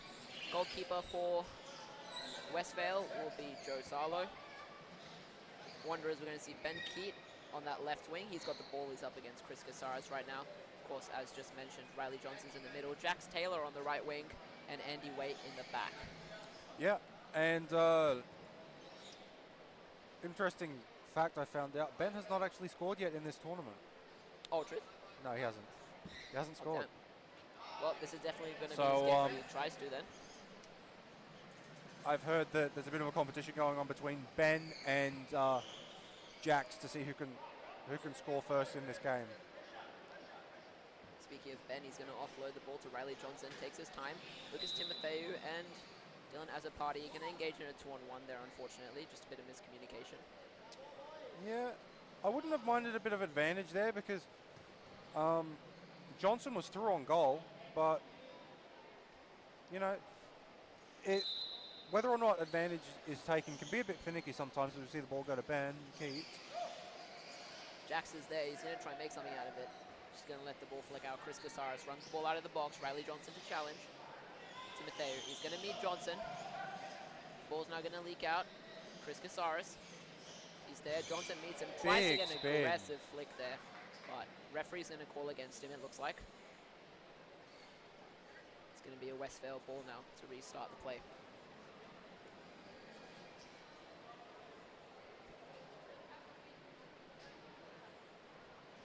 Chris Casares to take this one. Goes for the big hit as a party, but he's not going to be able to catch the ball. Ben Keith's going to let that one roll out, and it is going to be a one. He was very close to touching that, Ben Keith. Amazing awareness by him, it seems. But it looks like we're bringing the ball back. I think they may have called the Wanderers jumping when Caceres took that hit. Timothy, it goes on his outside, so he's not going to be able to do much with it. It's going to be a sideline ball now for the Wanderers.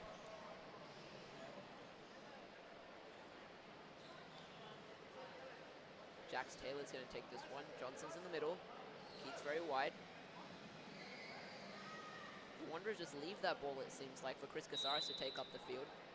Well, yeah, so Jax couldn't engage because he...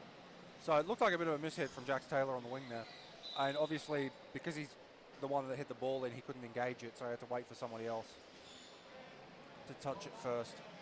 Great punch there from Timothy. He's going to meet Riley Johnson now. Johnson, he's just so powerful on the ball. Timothy does get by. He had the opportunity for the flick, but just opts to drive the ball out. Not going to get much from it, and it's going to be a goal kick for the Wanderers. Yeah, Johnson has so much strength pushing through people with that chair.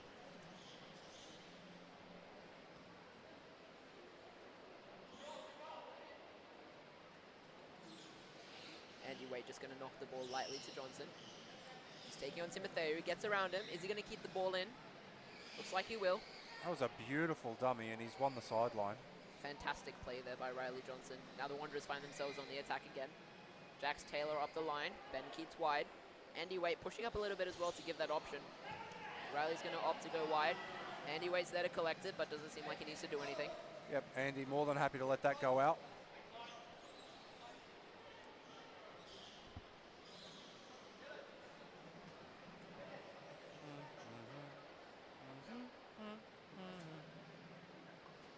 And Riley Johnson gets the ball from Ben Keat on the sideline. He runs up the middle of the field. Chris Casares to meet him. Amazing flick there by Riley Johnson. To Keat.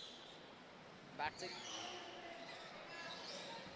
Keat takes a wild swing at it. Not sure.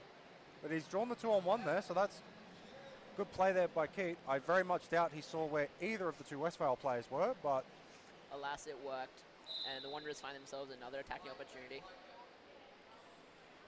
Westvale needs to be careful. They're very condensed here in the defense. Oh, and Ben Keat just And left there he goes. I believe he did get a touch on that, so... Yeah, Ben Keat's got his first goal of the tournament. He only needs 3 more to catch up to Jax. Well, either way, that is going to set the Wanderers 1-0 up. 15 minutes left, as we do have a working clock and scoreboard now. Didn't have that for the morning game, but... Well, we did and then we didn't. I don't know. It was bizarre. I swear it Regardless. was working for our game. No, What I don't a think it hit. was. Johnson can just generate so much power. And that's a 2-on-1. Just had to get out of the way a bit faster there as a party. Johnson whacks it hard, but as party's going to cut that one out. He's just going to control the ball now. Takes his time. Has all the space. Dummies ahead and goes around Casares. Amazing play there by Riley Johnson. Looks like he's going to take it into the corner. Jax Taylor goes out, but Riley Johnson didn't really follow it into the corner. Chris Casares to challenge him now. He will take the ball into the corner now. Casares gets a touch on it, manages to keep it in. Johnson with an amazing shot from such a tight angle. 3 plays to get through, and he does it. An amazing goal from Riley Johnson. That, I didn't even think, well, he's obviously seen a gap that I didn't see, because there, I thought there was absolutely nothing going there, and he's just slotted it straight through 3 Westvale defenders. There's a reason that Johnson's the captain of the US national team. Captain America here on the ball again. It's going to be Lucas Timothy, who goes in for an aggressive challenge. Looks like it's going to be against him. No, I believe they're pinging Timotheu for that. think they've deemed that Riley had the ball.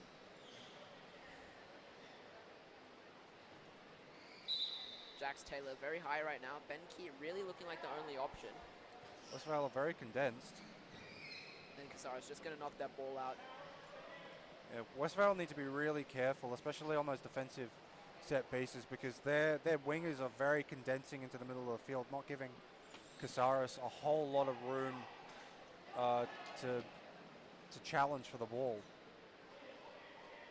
Of course, it's Ben Keat here. He's going to take a sideline ball. Riley Johnson lets it roll wide. Lucas Timotheo coming all the way across to try and meet him. Riley Johnson flicks the ball off of his chair. Now he's going to wander back into the middle of the field. Still running the ball up. Has to be careful on the contact. Riley Johnson sticks with the ball still.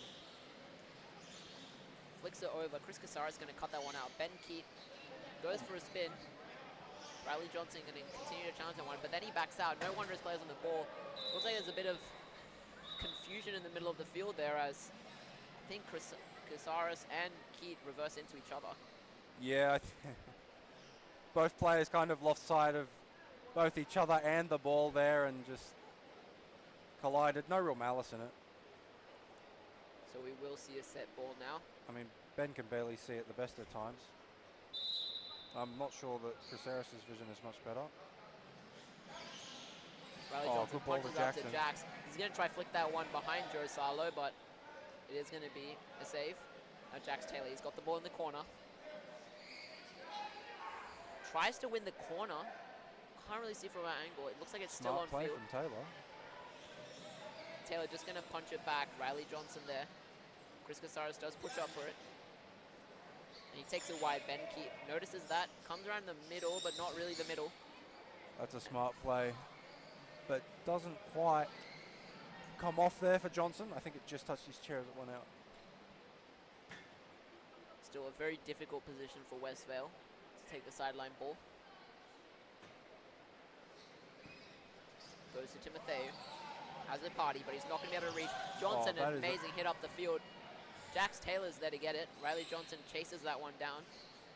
Chris Casares going to challenge an amazing flick, but nobody's in the middle to receive that. Riley Johnson again, now against Lucas Timotheo. So there's a bit of contact there, as I believe Timotheo reversed. Yeah, Timotheo's been pinged for reversing that. Now we might be running short on warnings. Yeah, I think that might be Timotheo's last. I think he's already been warned. Now Riley Johnson, a direct free kick. An amazing opportunity here. Ben Keats wide.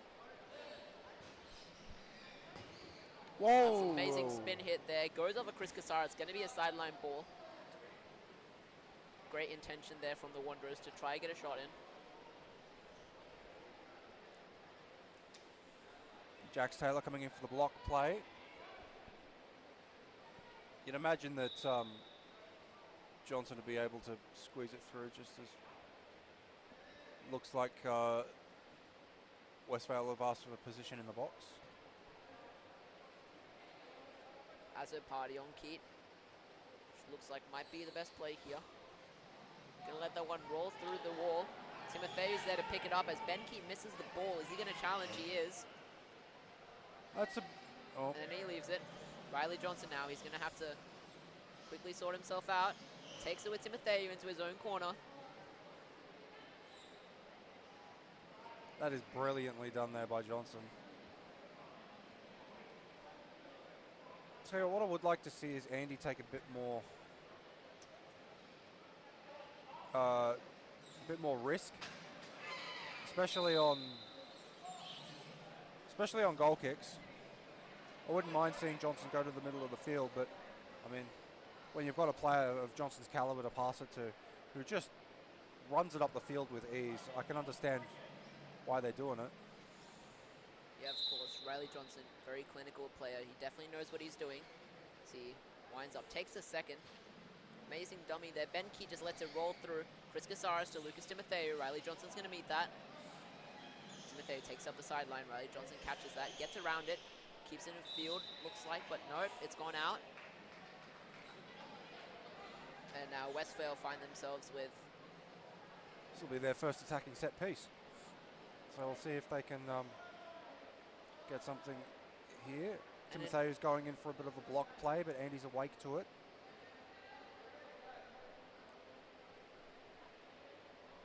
So then try to go through Timotheo, but no. Chris Casares tried to go for the corner, it looks like. But Riley Johnson, he's going to push them all the way up the field. Chris Casares and Riley Johnson now. Casares gets the flick, but nobody's there to receive it. So it is going to be a Wanderers ball now. Yeah, Ben needs to be a little bit careful. Riley Johnson, he's taking that one very quickly. I'm not sure what Ben was doing there. He was right next to Johnson. I feel like Keith wanted to have a chat to him before he took the ball, and Johnson's just taking it quick. Yeah, just a bit of miscommunication there, but Johnson's going to take this one very quick again. Nice. And he nudges the Nice ball, touch there from goes to Casares. Johnson again. Casares blocks it. It's going to be Johnson on the ball with Timotheo. Takes it up the sideline. Very well played. Could be a 2-on-1 there. Very dangerous. Referee's not going to call it though. Yeah, good advantage from the referee. Johnson in the corner. Not really got any options. He's going to try to go for the spin. As the party's going to pick it up, but Riley Johnson's going to keep it in. Yeah, he's recovered well there. As party just lets that one roll by Chris Casares. Now Riley Johnson again.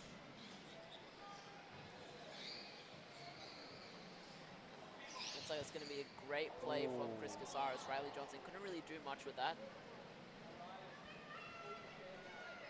Now Westvale have another opportunity on their own sideline. Still deep in their own half. So they are trying to get out here. Ben Keat goes to the other side of Timotheo. Trying to block off that option. He will be able to block it off. Casares unfortunately just gets a touch on that. He couldn't get around it. Yeah, So it's going to be a Wanderers ball. I think Casares just lost sight of the ball briefly. No, Johnson takes it very quickly. Tries to get through the gap. It's going to be deflected back to him as a party to chase. Riley Johnson, very delicate with his tussles. Calling for some help from Ben. From Jackson. Oh, Jax. Yeah, he's got no one there for the flick. Yeah. Goes up the wing. Flicks it into the middle. Ben Keat's there. Now Salo. Keat hits it wide, but Casares is there. Has to be careful on the spin, Riley Johnson. Yeah, I'm not sure Jax can actually hear what's going on. Regardless of that, Wanderers another attacking opportunity. It's brave letting Ben take it. I would have thought Johnson would take this. Is it going to go out for a goal kick? No, he's actually touched it. Okay. And Johnson, he's going to try to flick that one in, but he can't. Gets it off to Jax Taylor instead. Ben Keat. That's going to be a 2. Yeah, Jax and Ben just a bit too close to one another.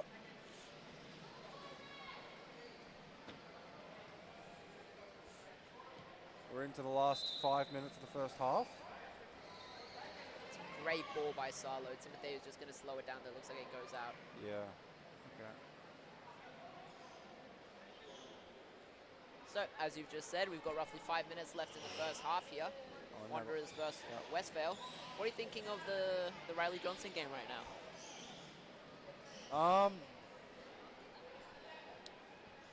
I think what they need is the Wanderers need their wingers to be in positions for Riley to flick it. At the moment, Riley's got absolutely nobody to flick it to in the, especially in the attacking third. I get they're trying to play high up with the wingers, but Riley needs support. He can't just drive it into into the box all the time. Riley Johnson here, just telling Ben to sit somewhere, maybe on Timotheo, but doesn't look like there's a common understanding of that. So they're both I'm just not getting sure an what the awkward plan touch. was there, but Potentially something of a that's going to be pass a over direct. to- Yep. Great cheers for Andy Waite there as he gets the ball to the And referee. he's been pinged for spinning.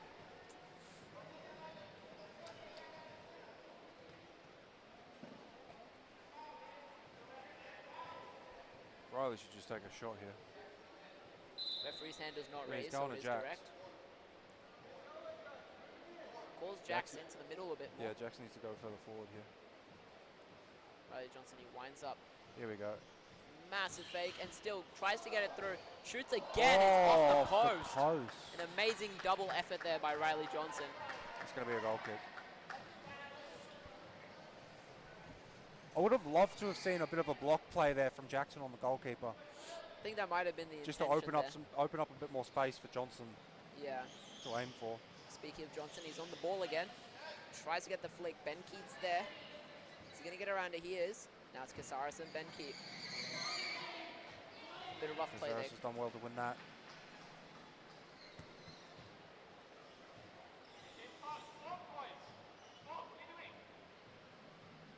Casares just calling for some repositioning. Get his team forward. Casares goes up the line. Timothy passes it back. That's going to get cut off by Ben Keat. Timothy's there. He goes for the spin. Chris Casares, but he can't really get much done with that. It's going to go wide. Yeah, we've got a 2-on-1 there between Casares and Azzopardi. So moving almost into the final 2 minutes.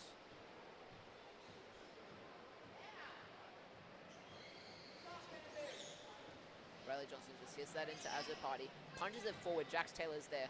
Trying to share back to Riley Johnson. Taylor just doesn't get the contact he was looking for. And I think that's going to be a 2-on-1 between Casares and Timothy. Yeah. Westvale are playing really cramped. They really, we see a bit of guard on guard play there. Benny needs to be careful. Keats wide. Riley opts for him.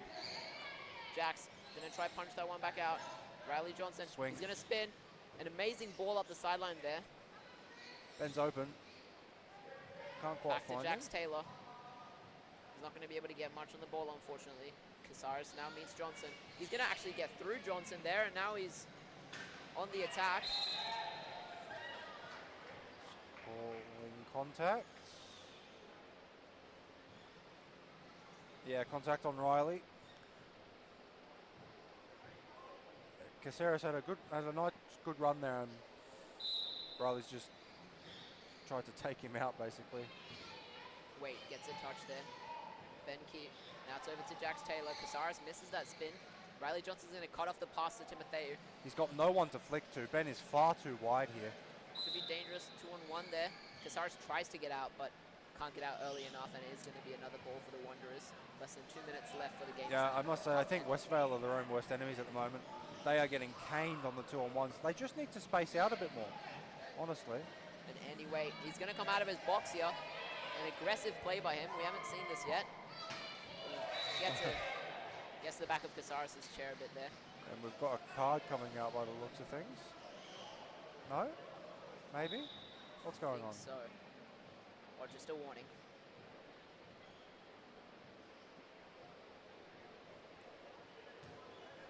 Wasn't incredibly aggressive, but Waite does have to watch out for that contact. Yeah, it's going to be a Westvale ball. Casares to take this one. Goes over to Timothy. Ben Keat's there. Now Keat playing on Timothy's back wheel, but it's clean.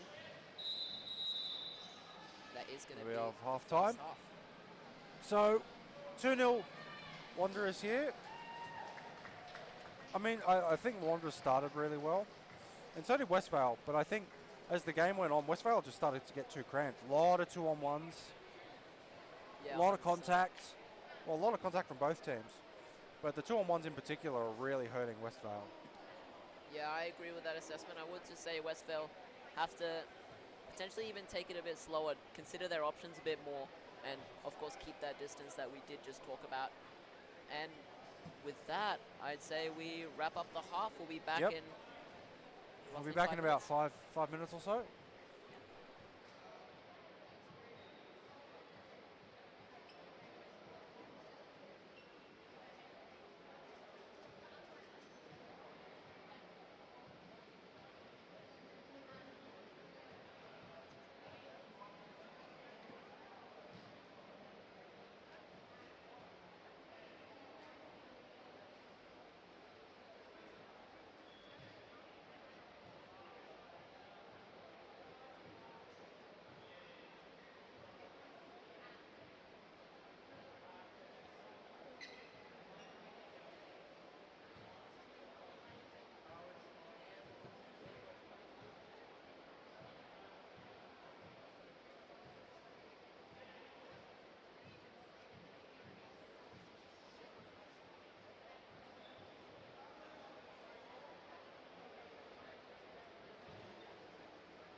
teams.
All right, we're back with the second half underway.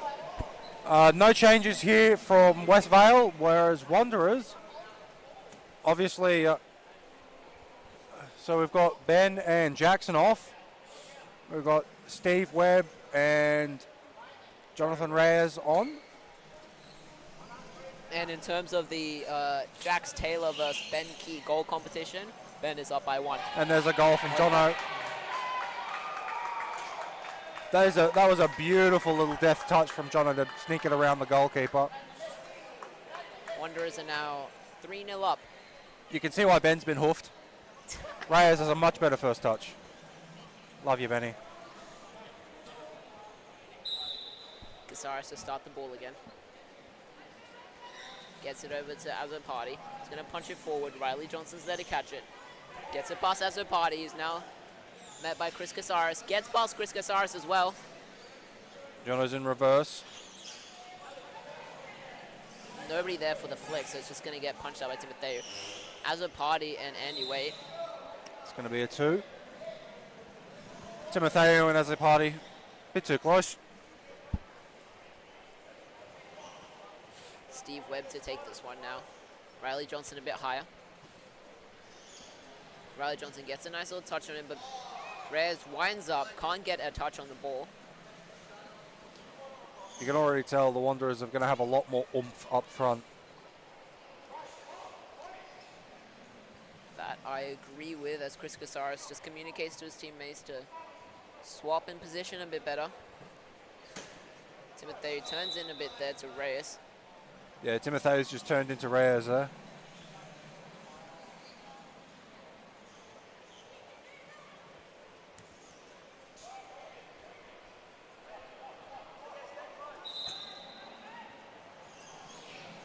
Riley Johnson takes that one up the left wing. Met by Chris Casares. He's going to force his way through. Tries to get something of a flick, but can't. And now he's just going to try to run the ball through. Joe Sarlo gets the block, and it's going to be a corner.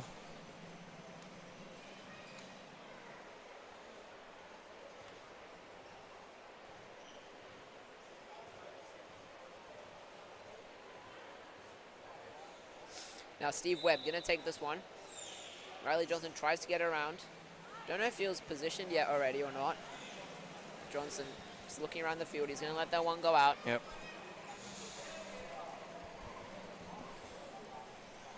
So with Steve Webb coming on, it does look like Riley Johnson's going to be playing up a bit more as he's not taking the set pieces anymore. As a party can't get around that one. Webb to take another sideline ball a bit higher up the field now. They are in the Westvale half. Goes up the sideline again. Reyes is there. The chance blocked by Sarlo. Decides to flick the ball in as a party to cut that one out. It's back to Reyes. Johnson gets it wide, but unfortunately it's going to be a 2-on-1.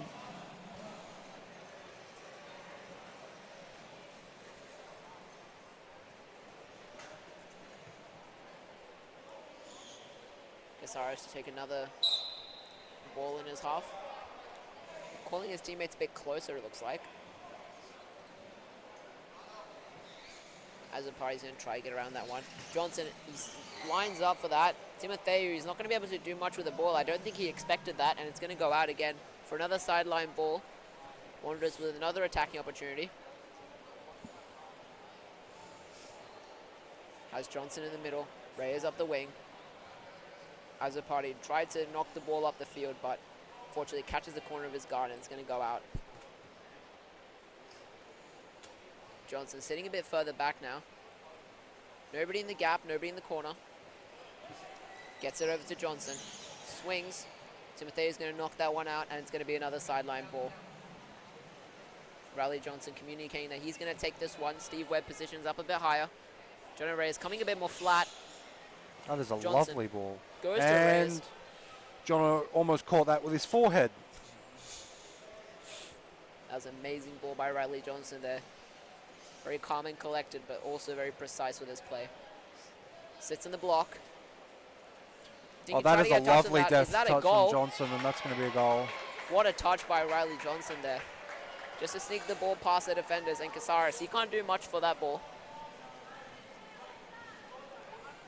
Wanderers definitely been piling up the pressure this half. Yeah, the Wanderers have been very dominant the whole game. And those set pieces are starting to come off up front that they've been able to generate. Ray is going to leave that one. Riley Johnson as a party. Johnson in his own half. A bit of an aggressive flick. No call made though. Wade's going to try to block that one out. It's going to be a 2-on-1 against. Yeah, Casares and no, Timotheo, sorry. As a party's on the other way. Only saw the back of his head there and was.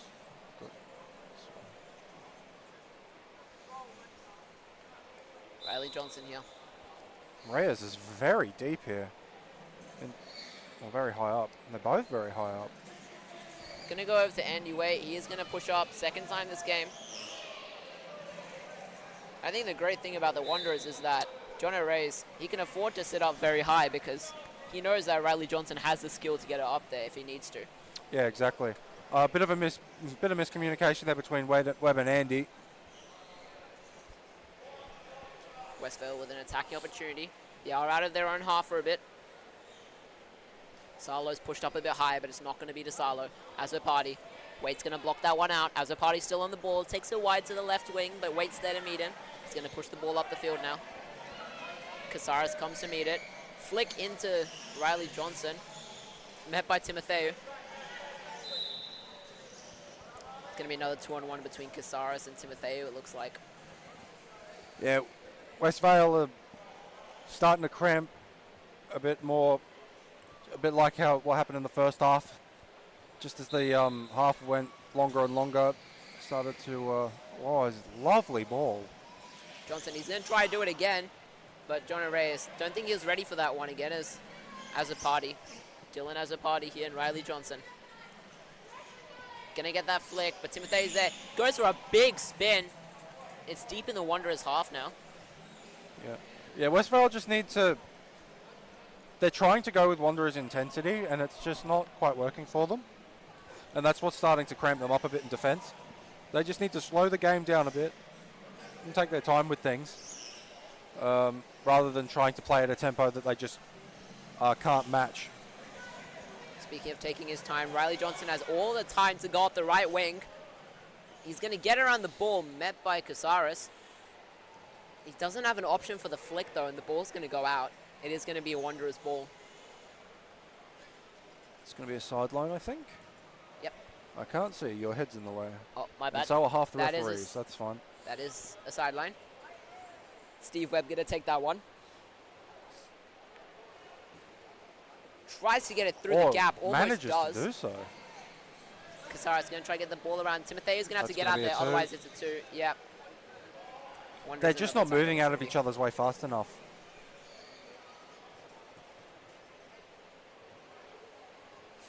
Riley Johnson take this one. Steve Webb's that option in the middle. See what type of play they go for here. Timotheo going to creep up behind Steve Webb. Try to cut him off as an option. Goes wide to John Reyes. And Salo's going to catch that ball. He's going to drive it out. Met by Steve Webb.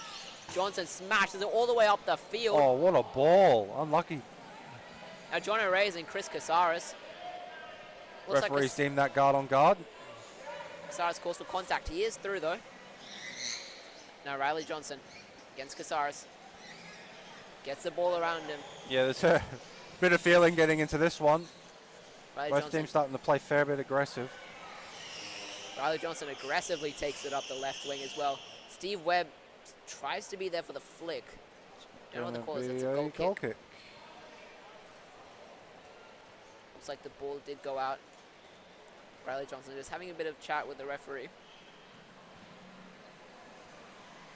Don't know if he agrees with that one, but it's going to be a goal kick. Salo to take. Casares.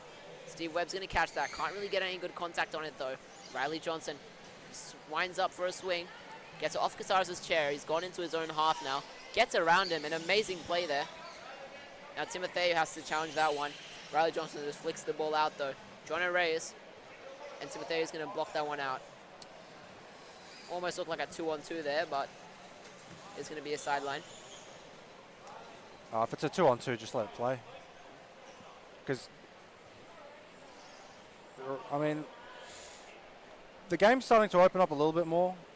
There was a period there for a couple of minutes where Westvale kind of fell into the trap of giving away too many 2-on-1s again. But they've started to regain a bit of confidence, and they're certainly defending a lot higher up the pitch now, which will help them out a lot. As we see somebody's getting a card. It's going to be Riley Johnson. Riley Johnson, that's his second yellow card of the competition, I believe. The Wanderers bench are not happy with that decision. I think the referee has deemed that Riley has cut him off and engaged in forceful contact, I think, is the ruling here. I wouldn't have thought Riley Johnson is the aggressor there, but that is the call of the referee. Referee's Well, word is final. that's why Riley got the card, because he was the aggressor. It's his second card for the tournament. I think every team has been given a card now. Thanks to my one earlier in the day, at least.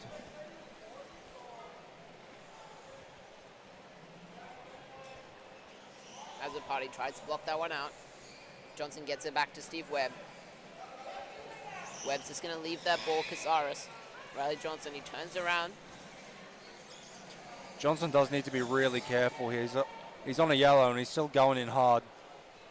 If I was the Wanderers, I'd be looking at taking him off, because they want to finish top so they can play fourth place. And we do have a substitution coming up here, so it was interesting to see who they're going to bring off. But if I was them, I'd be taking Johnson off to make sure he doesn't get a second yellow. Now Chris Casares. He's going to take the sideline ball. Salo's pushed up high, but Reyes is on him. Timotheu just lined up next to Riley Johnson. Dylan Azzopardi in the gap. That's very close to a 2. Timotheu.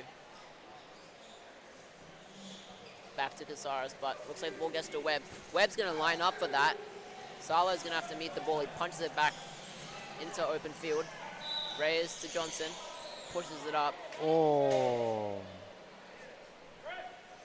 And Riley Johnson looks like he wanted the advantage there, as the Wanderers are going to get a sub. Yep, and there's the smart thing to do. Riley's coming off. Riley Johnson. Game's already won. There's no point risking him. 7 minutes left. Ben Keats going to come back onto the field. Very smart from the Wanderers there.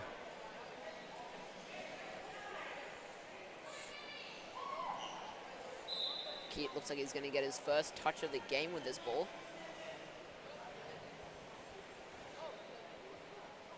Looks like Reyes is going to take it now. Keith's just sitting in the middle of the field. Webb's wide. Tries to get the ball over to Webb. It is going to happen, but Webb's not going to get anything on it. Timotheu gets around the ball. Ben Keat and Lucas Timotheu. Gets around him. Timotheu's got the sideline now.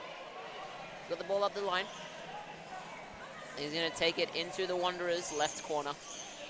Tries to flick it in, but there's nobody to get the ball. Casares now going to meet it. Now it's Casares and Ben Keat. Casares tries to get the flick, but there's not much power behind it. Timotheu could be a 2-on-1. Referee's not going to call it. Casares tries to knock the ball higher up the Wanderers' pitch, but Ben Keats there. The ball is Casares is starting to play very aggressive.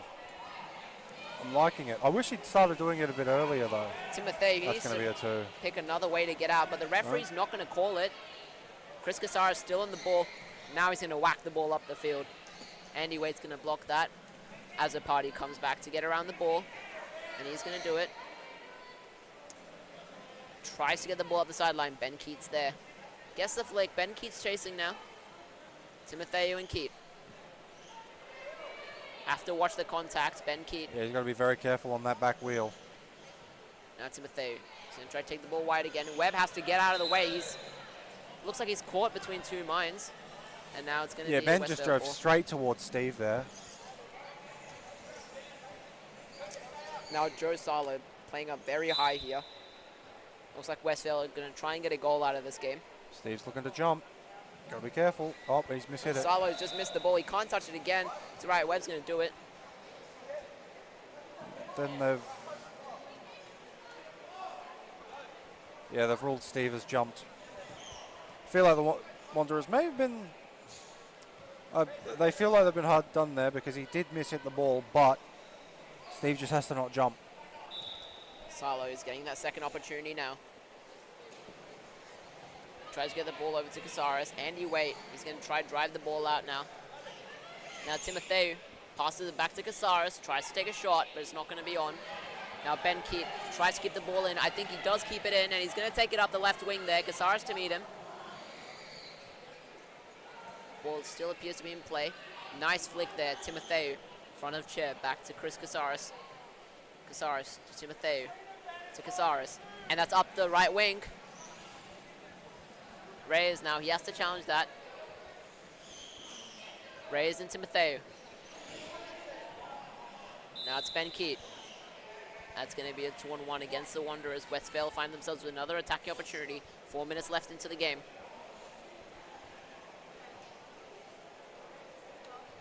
Yeah, Reyes and Ben there, which is a little bit too close. Now Timoteo to take this one. And Casares, he's driving in. Oh, they've called, that's a penalty. Wade's going to get a yellow card for that one. Yeah, I think the referee has deemed a penalty there.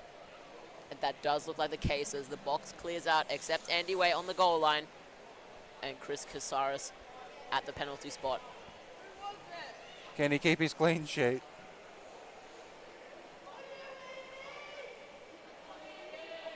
All eyes on the Western City Wanderers penalty box now as Casares. He lines up to take his hit. And now Way, he can't get to that one, and it's going to be a goal for Westvale off the penalty. Well, on the back of that goal, 3 minutes left in this game. Wanderers 4, Westvale 1. What are you thinking about the current state of the game, Matt?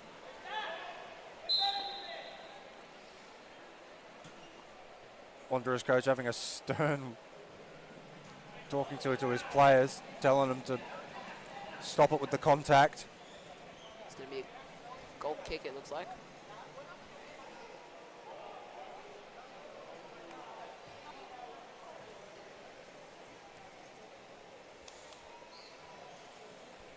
Almost into the final 2 minutes. And Keith, nice touch there. Casares, he didn't take the ball wide. He just whacks it out. Yep. We just got past the ball here in the comm box.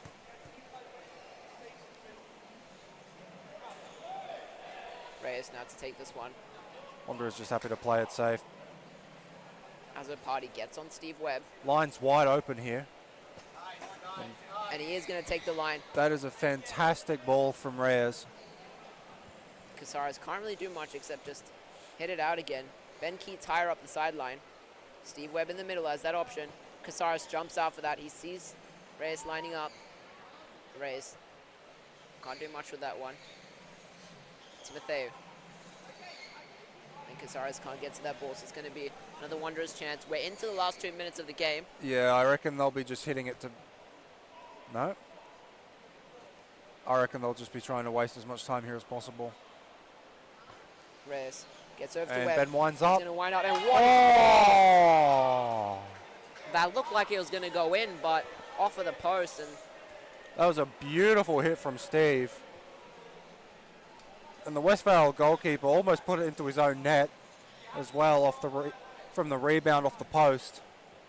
Gonzalo's going to quickly take this one. Westvale still trying to get something out of this game, but might be too Ben little, just needs too to keep late. it into the in the corner here. And that's going to be a 2. Casares just needs to get on the goal line there. I'm betting that Webb's going to take as much time as possible here.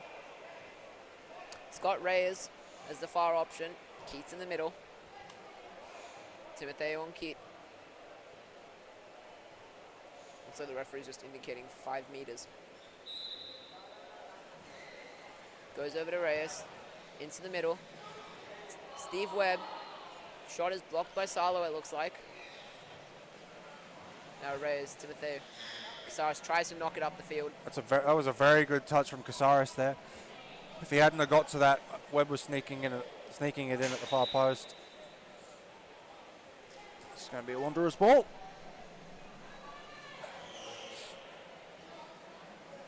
Webb going to take this one quickly. Timoteo just punches it back out. And that is the final whistle, it looks like. Wanderers are going to win 4-1 against Westvale. Yeah, I actually thought that was the other court, then realised we don't have another court running currently. I mean, Wanderers played well in patches, but I think they were looking at trying to make sure that their players are ready for the match this afternoon, where they will be playing Melbourne City. That's going to be a hell of a clash. So I think Western Sydney will be underwhelmed by their performance, especially with the amount of contact fouls they were giving away. And whereas Westvale played well, way too many 2-on-1s from Westvale, But once they started to spread out a bit, they looked quite good.